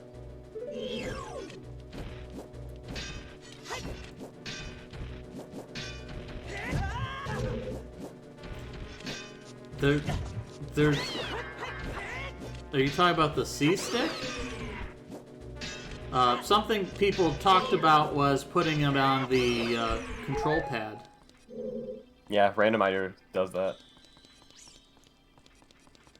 I think Maurice mostly was frustrated. Maurice didn't have any difficulty with it, so much as just the frustration of having to continuously equip the boots, unequip the boots. Have to cope with every time you change the water level. If you get it wrong, you have to do it twice to fix it. Yeah, Snowdozer spent a lot of time being stuck on the first lower the water thing because he saw the Zelda's Lullaby icon but couldn't figure out what to do with it. He correctly intuited that he was supposed to play Zelda's Lullaby but just didn't get close enough. It took him several attempts before he realized that he had to walk right up to it.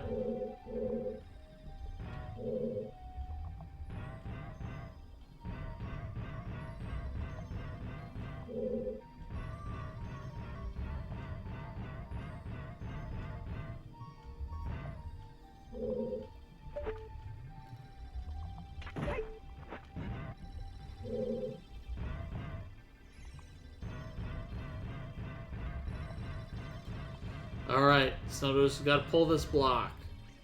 There we go. And he's just got to get to the other side and push it, and that's going to get him through to a new spot. I think Snowdoser needs 2 more small keys here. He's going to get 1 here, but I think there's another one somewhere he's supposed to pick up.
Here, good on Snowdoser. He's had enough of these Tektites. He's just gonna bow them to death.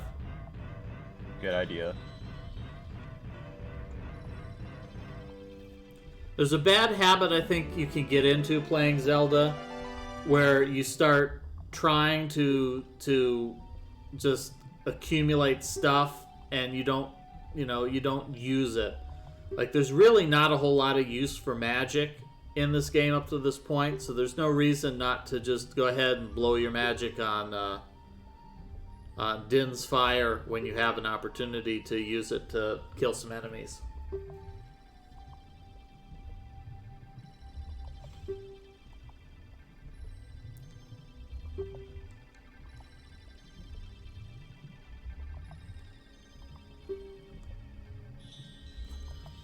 So these enemies, despite looking like something, say, oh, we've never seen these before, we saw these enemies back in Jabu Jabu's belly when they inexplicably emerged from his flesh.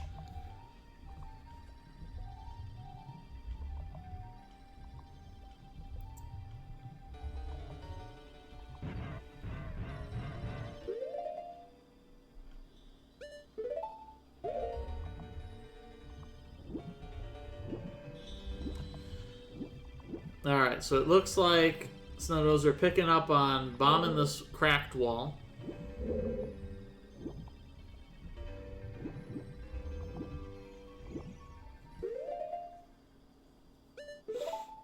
But will Snowdoser find the other cracked wall? Yeah, no water bombs in this game.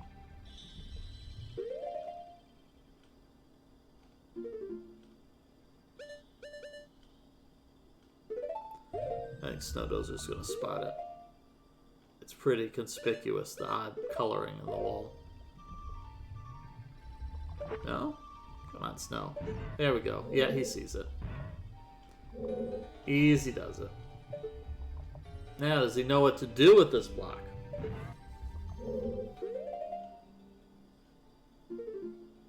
Nope, It's can't. a Zelda game. You have 2 options.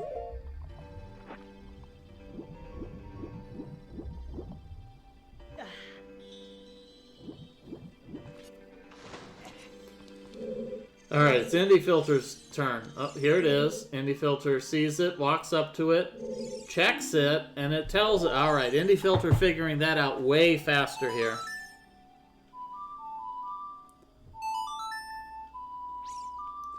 Alright, so Snowdoser has pushed the block all the way out.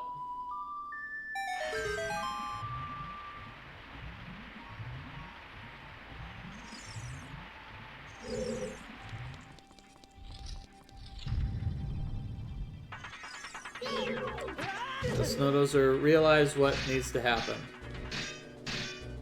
Yep, he Sokoban the wrong way.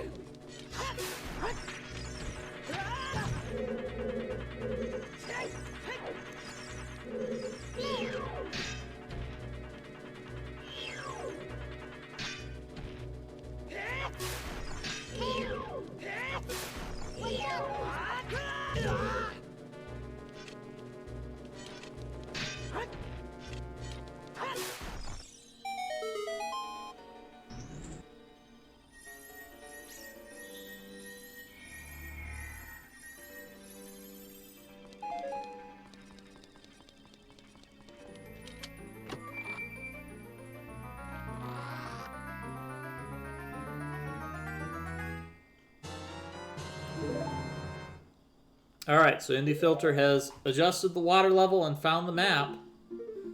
So they're off to a good start here. They've still got a lot of temple to explore, though.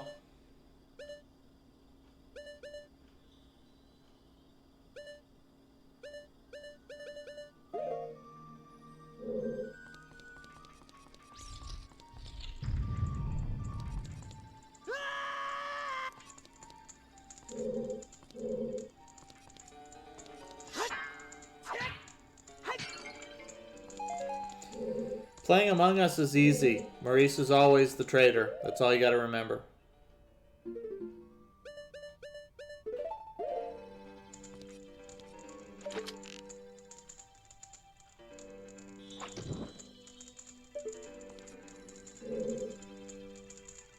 Yeah, I don't even remember like half the songs off my memory. I was so bad at it as a kid. I literally had to look up the songs every single time. I remember some of them now.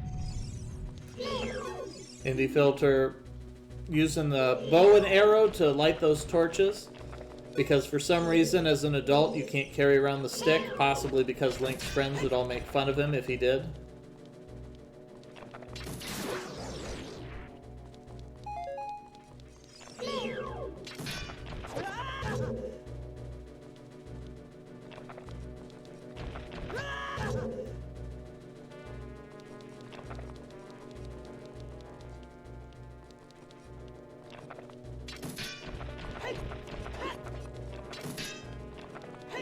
I hope so doesn't realize this is how he came in the room. Oh, I know it isn't. But he does know that he needs a key.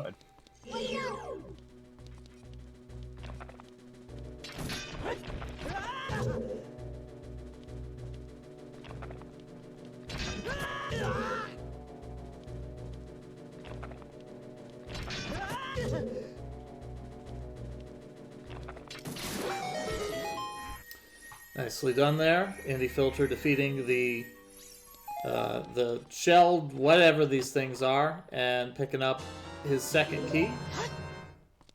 Or his first key, maybe. I don't know. I'm losing track. Or no, I've got it backwards. Indie Filter picking up a key here. Snowdozer still looking for the other key. We do have two different players. They are in fact different people.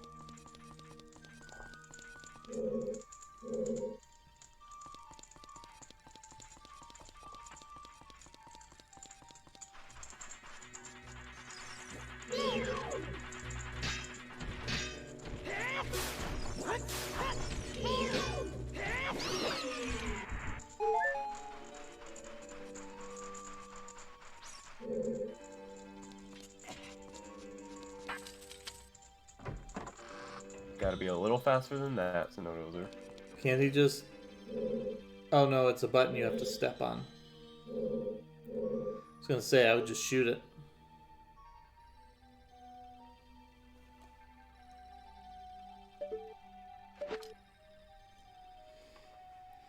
Yeah, the Snowdozer playing on keyboard. He's got digital controls here. He can't aim as precisely as analog stick would.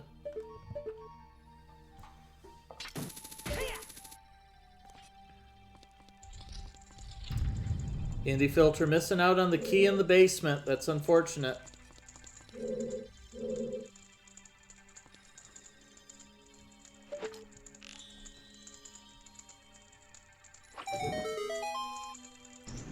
But spotting that you can light that torch and go right back in that door.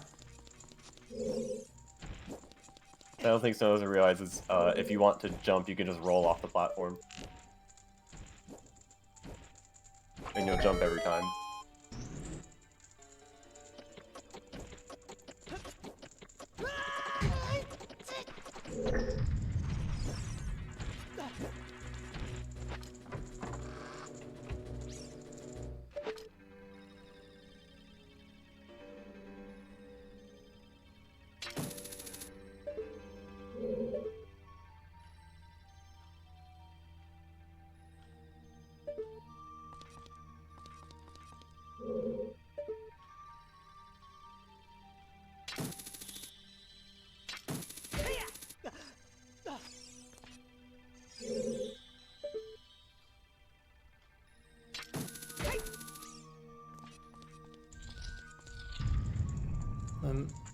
sure what Yeah, Indie if you jump on Filter's... all three,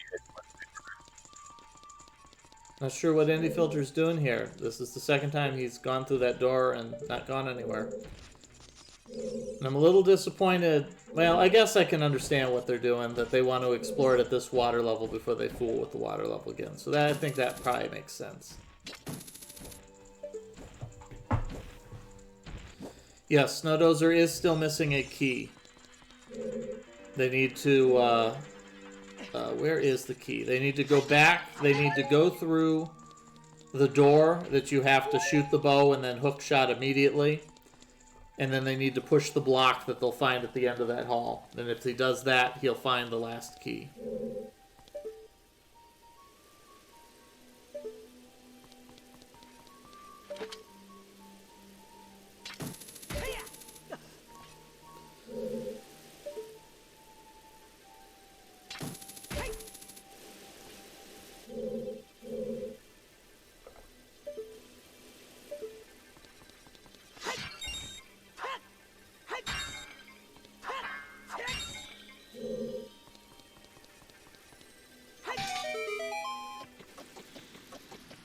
Yep, there it is. There's the locked door. No choice but to backtrack and find that key.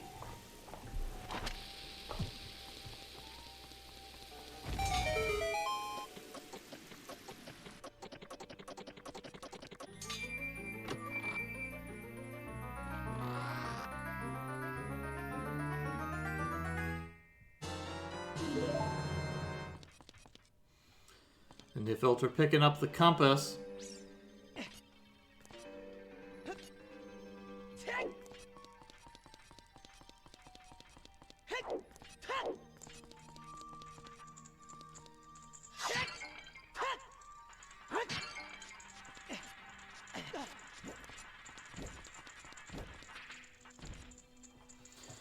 Alright, so good opportunity for Snowdozer to check his map and figure out where is another chest that he has not collected. I think there's only one chest left in the dungeon, so he just needs to look for a way to get to it. He's got all the equipment, so there's nothing stopping him now.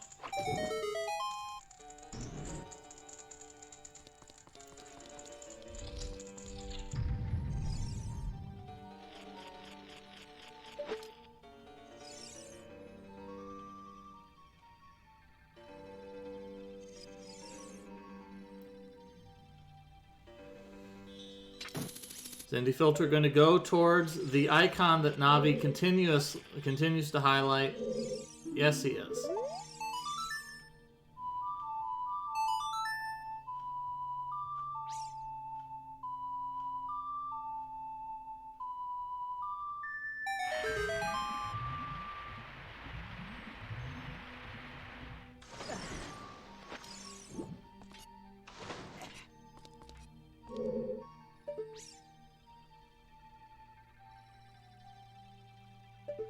Did Indie Filter not spot the hole? There it is. Do you see it?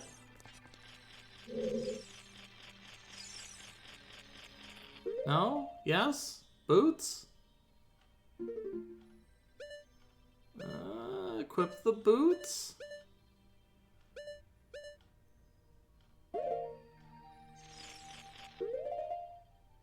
The putting boots on? Boots.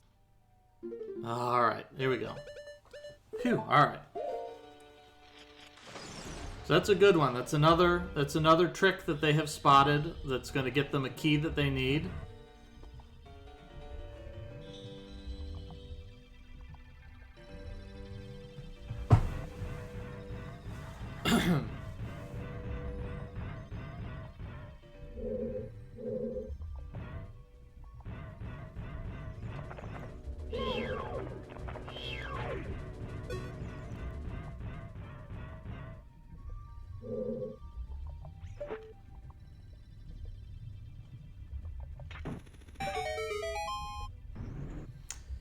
Indie Filter's not going to fall for the trap here. They're not going to let all these enemies just drop on their heads.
Alright, Snowdozer's got the right idea here. This will be extremely hard on keyboard. Yeah, this is going to be hard on keyboard because he just does not have the precision to aim here.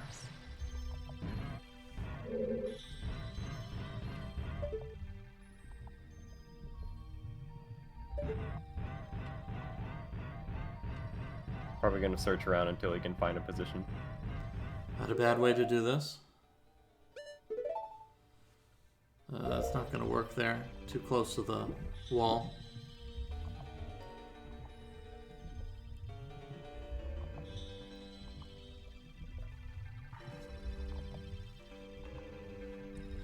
It's interesting that the precision on his keyboard is like this.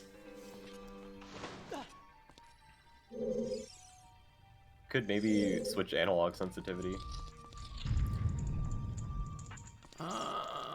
Just not doing it.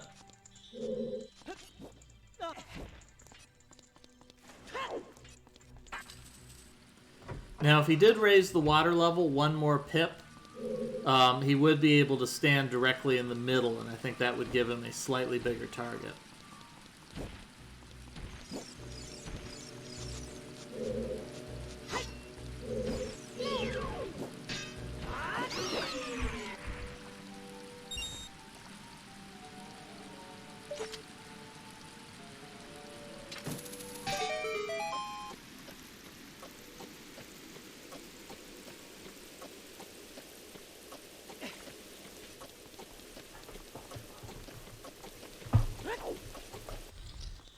This is really weird, though. I would think that you would be able to use your keyboard to get smaller motions. He may have to adjust his sensitivity here, perhaps. Yeah, the smallest motion is what he's doing is like exactly one frame of doing that.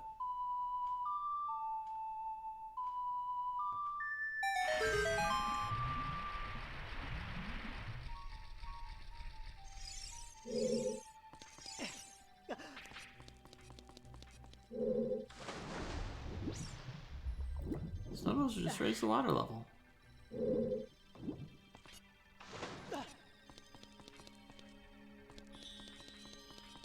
Okay.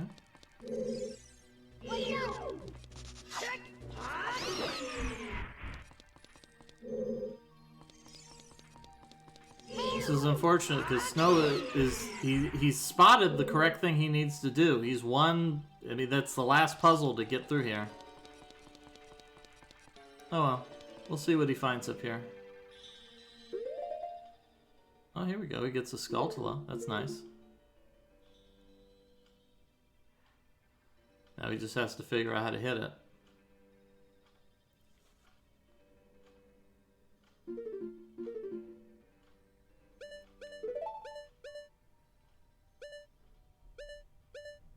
Oh, there you go. That's the top floor at water level 1. Not a whole lot going here.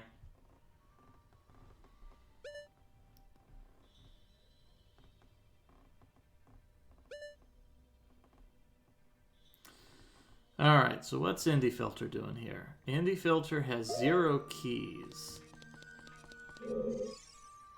They got the one from the bottom, didn't they? Did Indie Filter get the one at basement? Yeah, they got the one in the basement. What are they missing?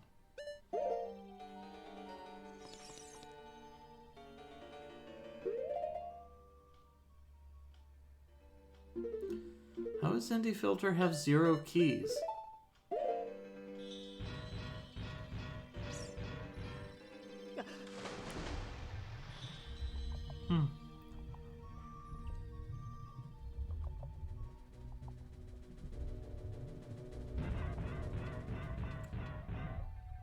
I think Snowdozer really wants to raise the water level a bit. That would give them a little more precision. What is...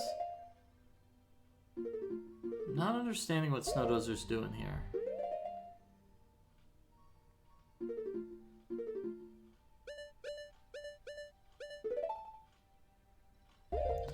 Does Snowdozer think this door is a different one?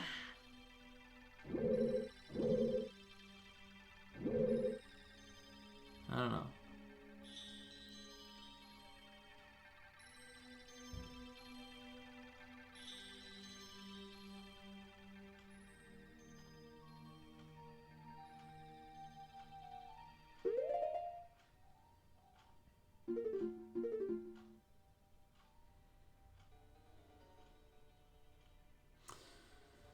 Alright, so it looks like Indie Filter has ground to a halt here. They're looking through their map, trying to figure out where is a place that they can go. They can't do this. They don't have a key. And I'm pretty sure they need the long shot to get here anyways. So this is a dead end for them.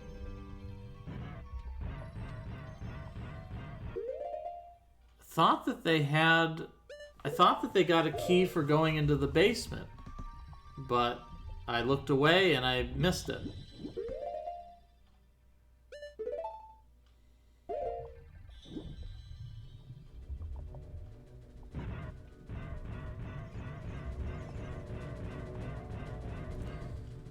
Yeah, they can't move that block. They need the water level to shift. Maybe that's it. Maybe they need to lower the water level and push that block, and that's going to get them some progression. Okay, here we go. Snowdozer, raise the water. There we go.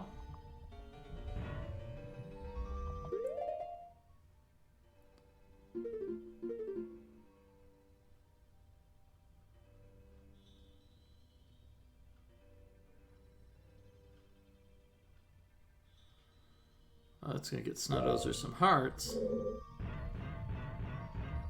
Or Snowdozer's going to miss all of the hearts. Well, he gets a heart. Here we go. So if Snowdozer lines himself up here, this should be pretty easy. This could be very hard because the default view actually puts it too low. And Link turns to face things during cutscenes.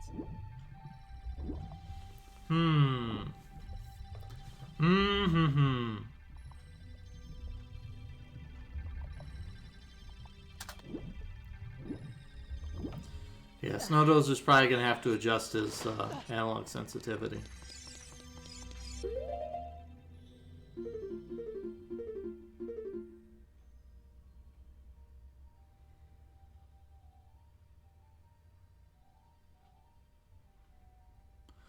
Might not be a bad idea for Snowdozer to have a second set of things just to adjust his... have a second set of keys for reduced sensitivity, just for precise aiming.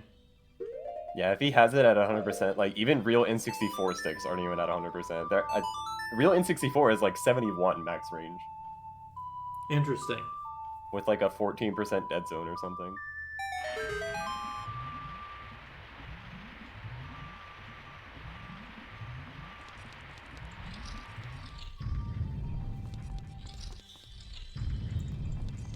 Alright, so Indie Filter has lowered the water level again. Let's see if he can find a new place to explore here.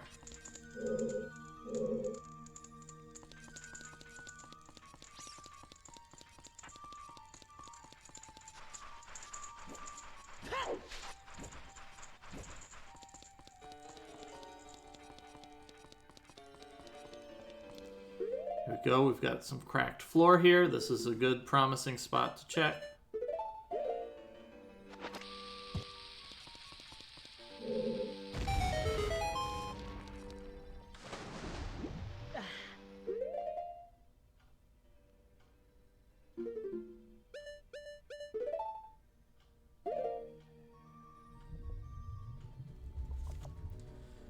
It doesn't seem to be making a difference. Whatever Snowdozer's fooling with in this menu, it doesn't seem to be doing anything different.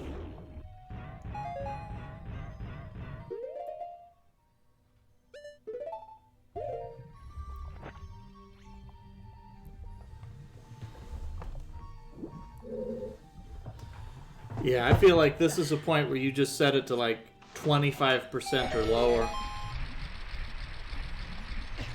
Because all he needs to do is just put it ever so slightly up from where it starts. I wonder if you can bind analog controls to mouse and BizHawk, actually. That might not be a bad idea. That would be fantastic, actually. Indie Filter's in a really bad spot here. He's got a couple of Tekatites here just jumping all over him. Oh, you can. Oh, that's okay. That might be fun.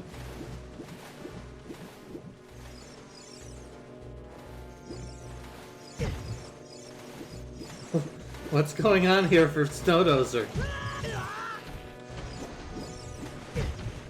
Oh, I think he might have it set to mouse now.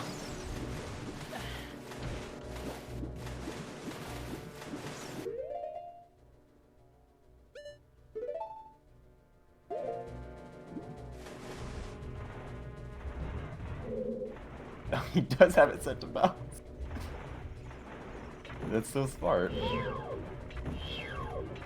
I want to test it that way. I don't know. There we go, and he gets it. Then he's immediately going to set everything back.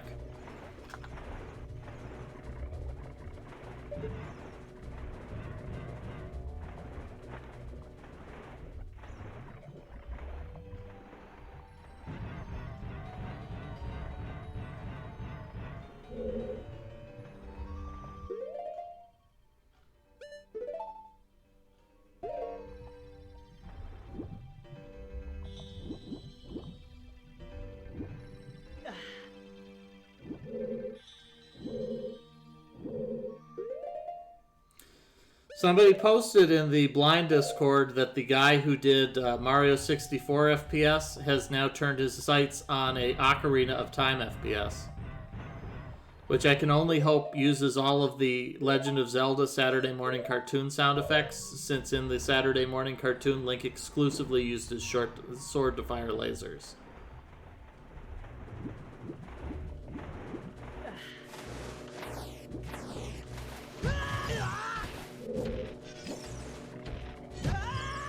Indie Filter gets on the ledge, but it uses the shield. That's the wrong move. You want to get on that ledge, and then you want to start swinging your sword like a madman.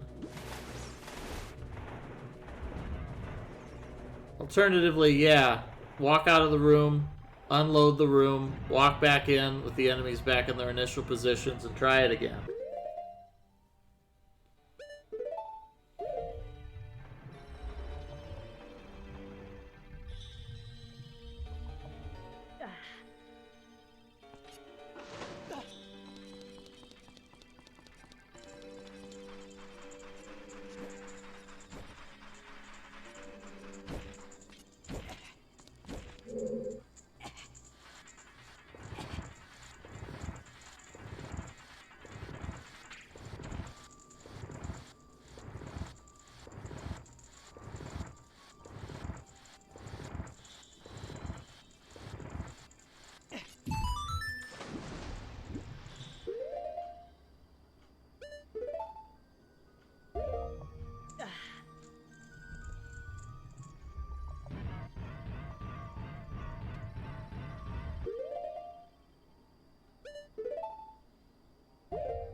Those are once again trying to precisely aim his bow and arrow, realizes it's probably faster to just jump across and lure the Tektites down.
Yes, Snowdozer's trying to jump across all three fountains. There's no reason to jump on the third fountain. You can make that third jump straight to the exit.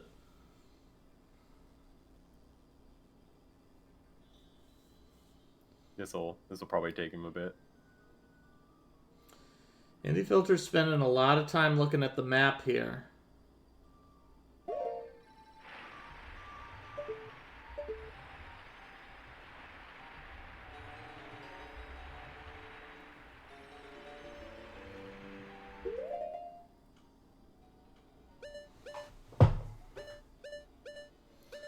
I see. They see a treasure box and they want to get to it. They can't. Yeah, the intended solution here is that you have to dive down, use the iron boots, hit the switch, remove the iron boots, and then swim to the exit quickly. Oh, Indie Filter's leaving. That's not good. They can do that room.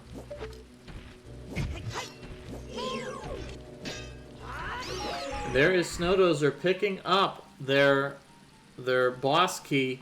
They are right at the end here of the goal.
There's nothing there, so you gotta raise the water level again. Always gotta raise the water level.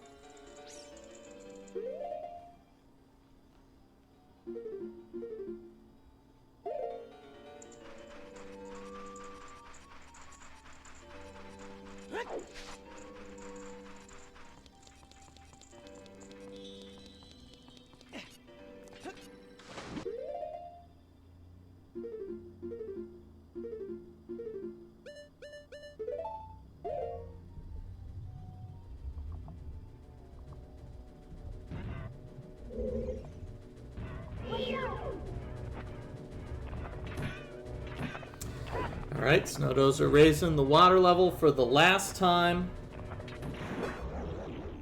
It's got to enter the secret password. The password is left up right, left up right. I wonder if the players have noticed by now that Zelda's Lullaby also visually looks like the Triforce. It was another fun little detail that I think might have been deliberate. Yeah, I thought that was cute. Love how that's the password. I saw something about Super Paper Mario recently. It reminded me of that one part where there's a password you have to memorize and it's like 50 numbers long or something. Wait, a password in Super Paper Mario? Yeah, it's for an optional collectible. It's like 50 numbers or something. It's like a 50 number sequence that you have to enter in order. I don't remember And I love anything that they like just put that. I don't remember that.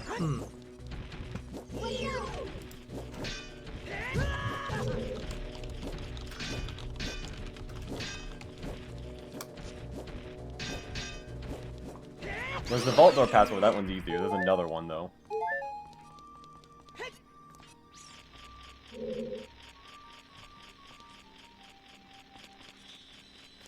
There's like a sequence you have to enter.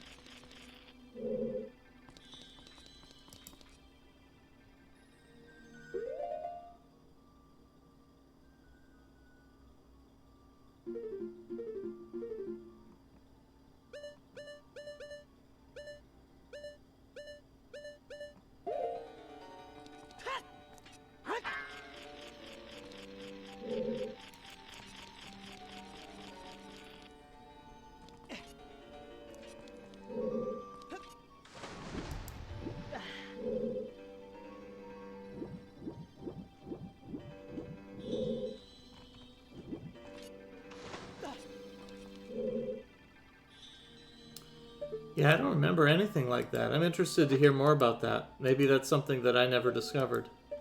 Oh no, okay. I found it. So it's in chapter 5. Uh-huh. Jasper already knows the code. I was thinking of something else, but this one, you have to say please 5 times to get it to tell you the password. The code is middle, right, left, right, middle, right, middle, right, left, middle, left, right, left, middle, middle. What?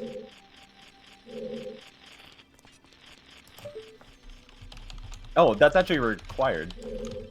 That's how you finish the chapter.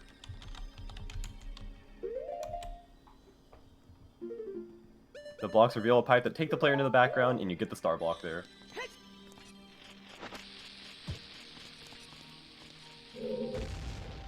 Chapter 5 is the caveman chapter. Yeah, if you go to Mario Wiki on the Downtown of Crag page, it's on there.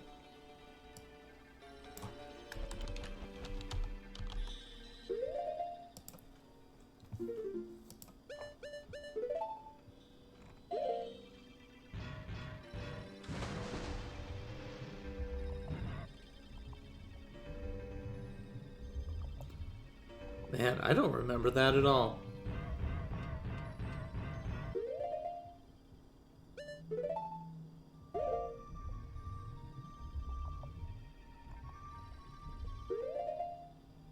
Huh.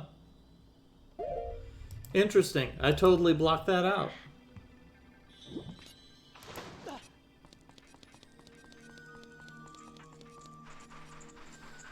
Yeah, Super Paper Mario is sort of action RPG. It's got, you gain experience levels for earning points. So like you stomp on something, get 1,000 experience points. And there's all sorts of places where you can totally break it by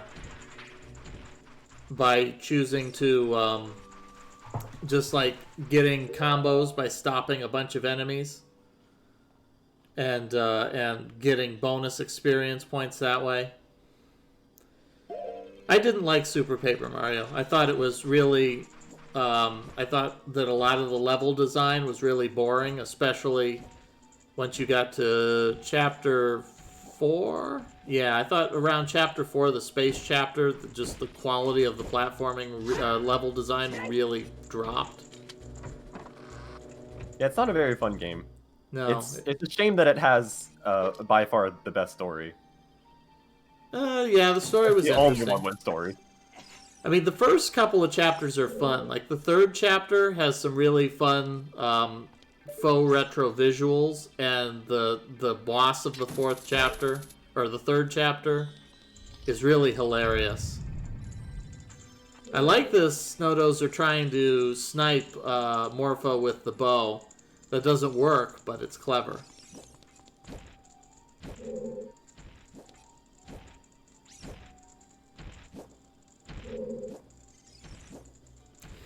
Now, I did like... One thing I liked in Super Paper Mario, I liked the map minigame. That was fun. When you buy all the maps from the guy and then you have to search the levels to find them. I really enjoyed that. I like any game that's got that's got map puzzles in it. Like the map thing in Final Fantasy IX. I really enjoyed.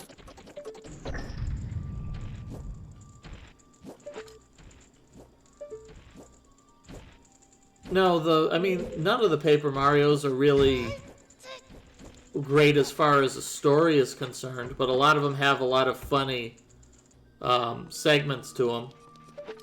Yeah, I don't know. I was just never a big fan. Like, I played them as a... It's not like a, oh, well, everybody just loves it because of nostalgia, because I played them as a kid, too, and I didn't really like them that much as a kid, either. Yeah, I never really liked it that much. Oh, did Snowdozer take a death here? Oh, but he's got a fairy, so he's fine.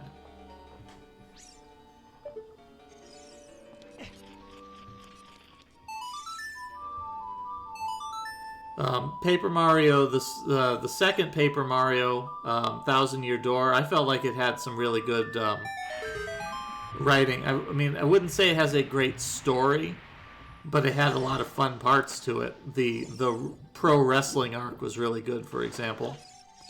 Yeah, sometimes I feel like I'm the only person in the universe that doesn't like that game. I mean, I can see why you might not like it. It had... the combat system was kind of just... I feel like none of the Paper Marios have ever had an interesting combat system. No. The combat system basically was collect nothing but badges. Snowdoes are having a little bit of trouble here with the Morpha boss. I think he's really close to finishing this. He just needs to watch out for these tentacles.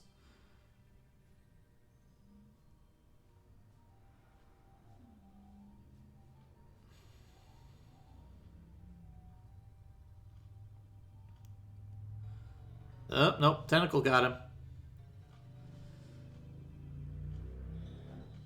Indie Filter is paused here. I think that Indie Filter is pretty lost. They've come across a couple of rooms where they've given up on a puzzle and turned back. And it's a puzzle that they could have solved. So part of their problem may be that they're getting stumped on puzzles that they do have the ability to solve. There's no trick here for Snowdozer. He just needs to make sure that he's not near the tentacles.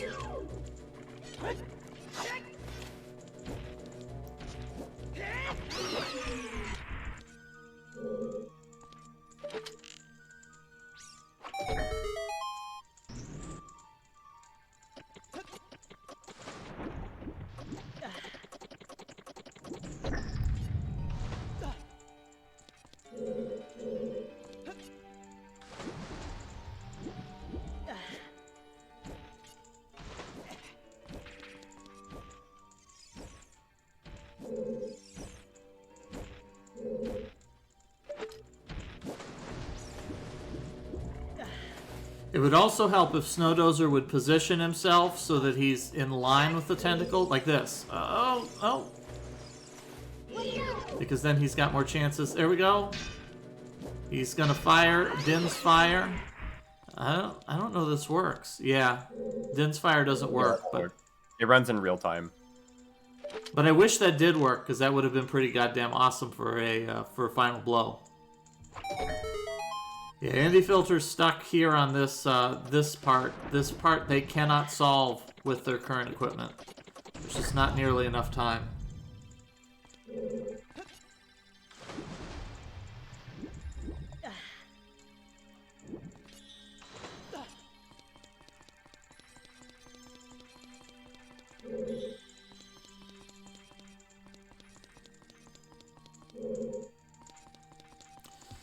Oops, Snowdozer getting grabbed again. Snowdozer's running out of life here. Needs to finish this fight soon. Oh.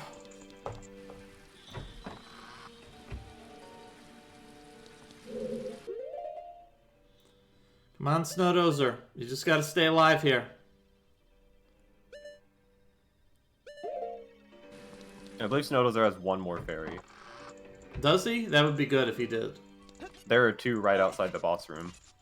Good.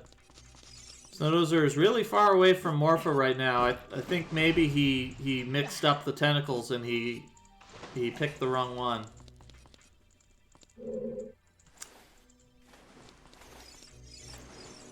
There we go. This is a clean shot. There we go. Really wants the Din's fire to work. Or maybe that was just an accidental button press. Either way.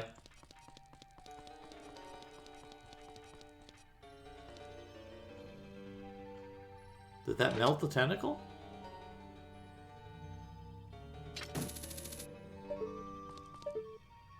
Is this doing anything? I'm pretty sure it doesn't do anything. At least doesn't do anything to Morpha. Because Morpha's completely invincible inside the tentacle.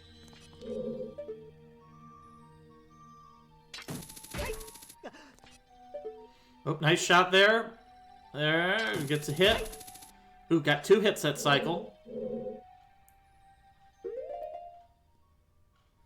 So this has got to be pretty close. It's got to be 1 or 2 more hits to finish this fight. And It looks like Indie Filter here. I think they're completely stumped at this point. They have no idea where the remaining keys are.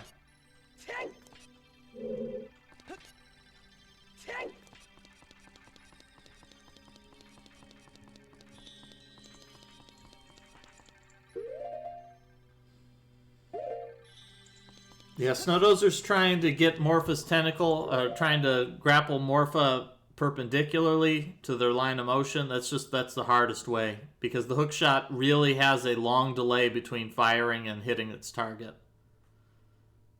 Morpha also stops at the two ends, and that's the best time to grab her. Yep.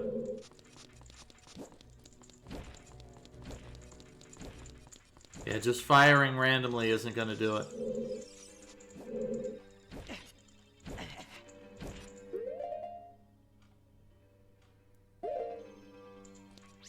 There we go. Oh, takes a tentacle to the face. Good things he has a fairy. There we go. That extra fairy paying off here.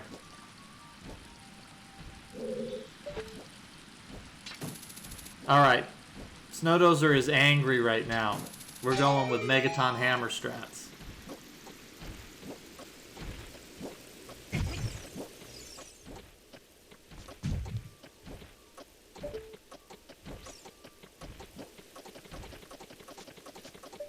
I wonder why Snowdozer hasn't tried jump slashing this whole time. I think he's tried. It's incredibly difficult to score hits, and he'd rather get a guaranteed regular hit than miss 2 jump slashes.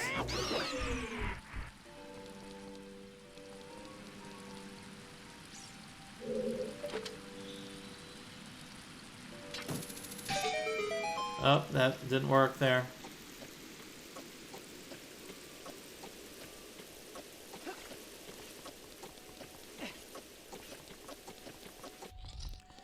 This is another fight that's way easier with Z targeting. I did once do a playthrough where I used didn't use Z targeting at all, and this is another one where you really have to be prepared. And there is the kill.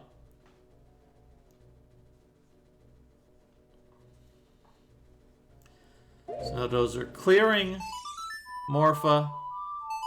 All the goo disappears. The goo goes to heaven. Heaven for goo.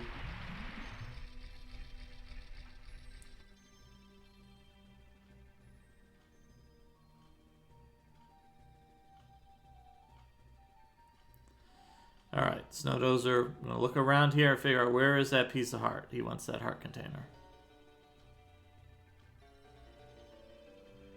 There's a heart container around here. He knows it. Where is it? There it is. Ding, cutscene time.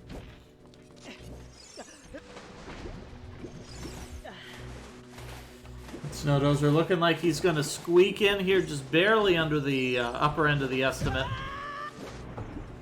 I think Indie Filter, had he gone directly for the goal, probably would have made it in the estimate time, but spent a lot of time exploring, looking for items. So unfortunately that added up. So we are not going to continue on. Unfortunately, I'm out of time for the day. So we are going to, we're going to go ahead and we're going to raid Indie Filter as soon as we're done here with Snowdozer. And anybody who wants to watch the rest of Indie Filter's adventures here in the Water Temple as they try to solve these puzzles and find these remaining keys, feel free to do so. So we see Snowdozer here is wrapping up. They receive their medallion of water. Like all the medallions, it does absolutely nothing whatsoever. It's just a collectible that you put in your inventory that just shows how far in the plot you've made it.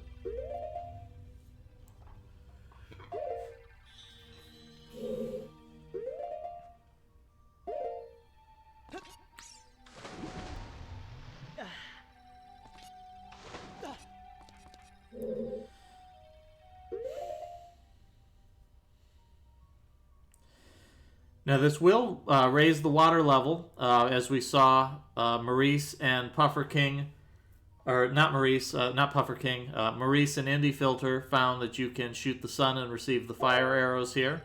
So the fire arrows will be available to Snowdozer if he solves the riddle.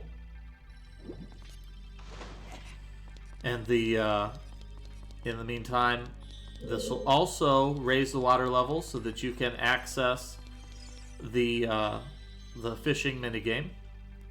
Another fun little detail here is that the little bobber that you hit with the hook shot to open up this temple, it actually stays in the lake. If you jump down, if you jump down into the water, you can see the bobber still floating on the lake, which is a nice little touch.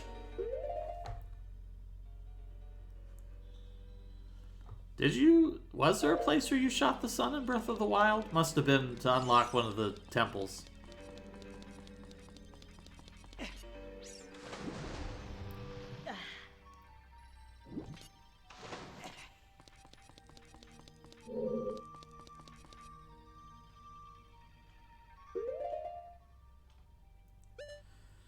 And then Sheik's all like, gonna be mysterious here and disappear.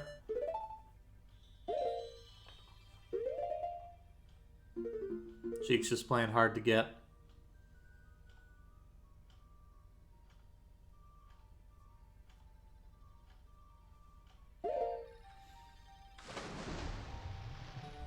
So I'll note, you actually, there's a very funny setups to get the fire arrows before finishing the water temple, like before you fill the lake, and there's some of the funniest tricks in this whole game. Oh, looks like Snowdozer's going to do it too. Here, I'll like this one. It's my favorite. You can even do it without explosives.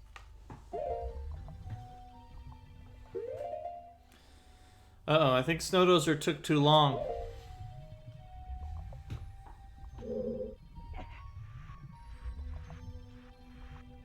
And now you have to play the sun song. Yeah, I think Also, Snowdozer took. a hook shot. Yeah, I think Snowdozer took too long to shoot the sun.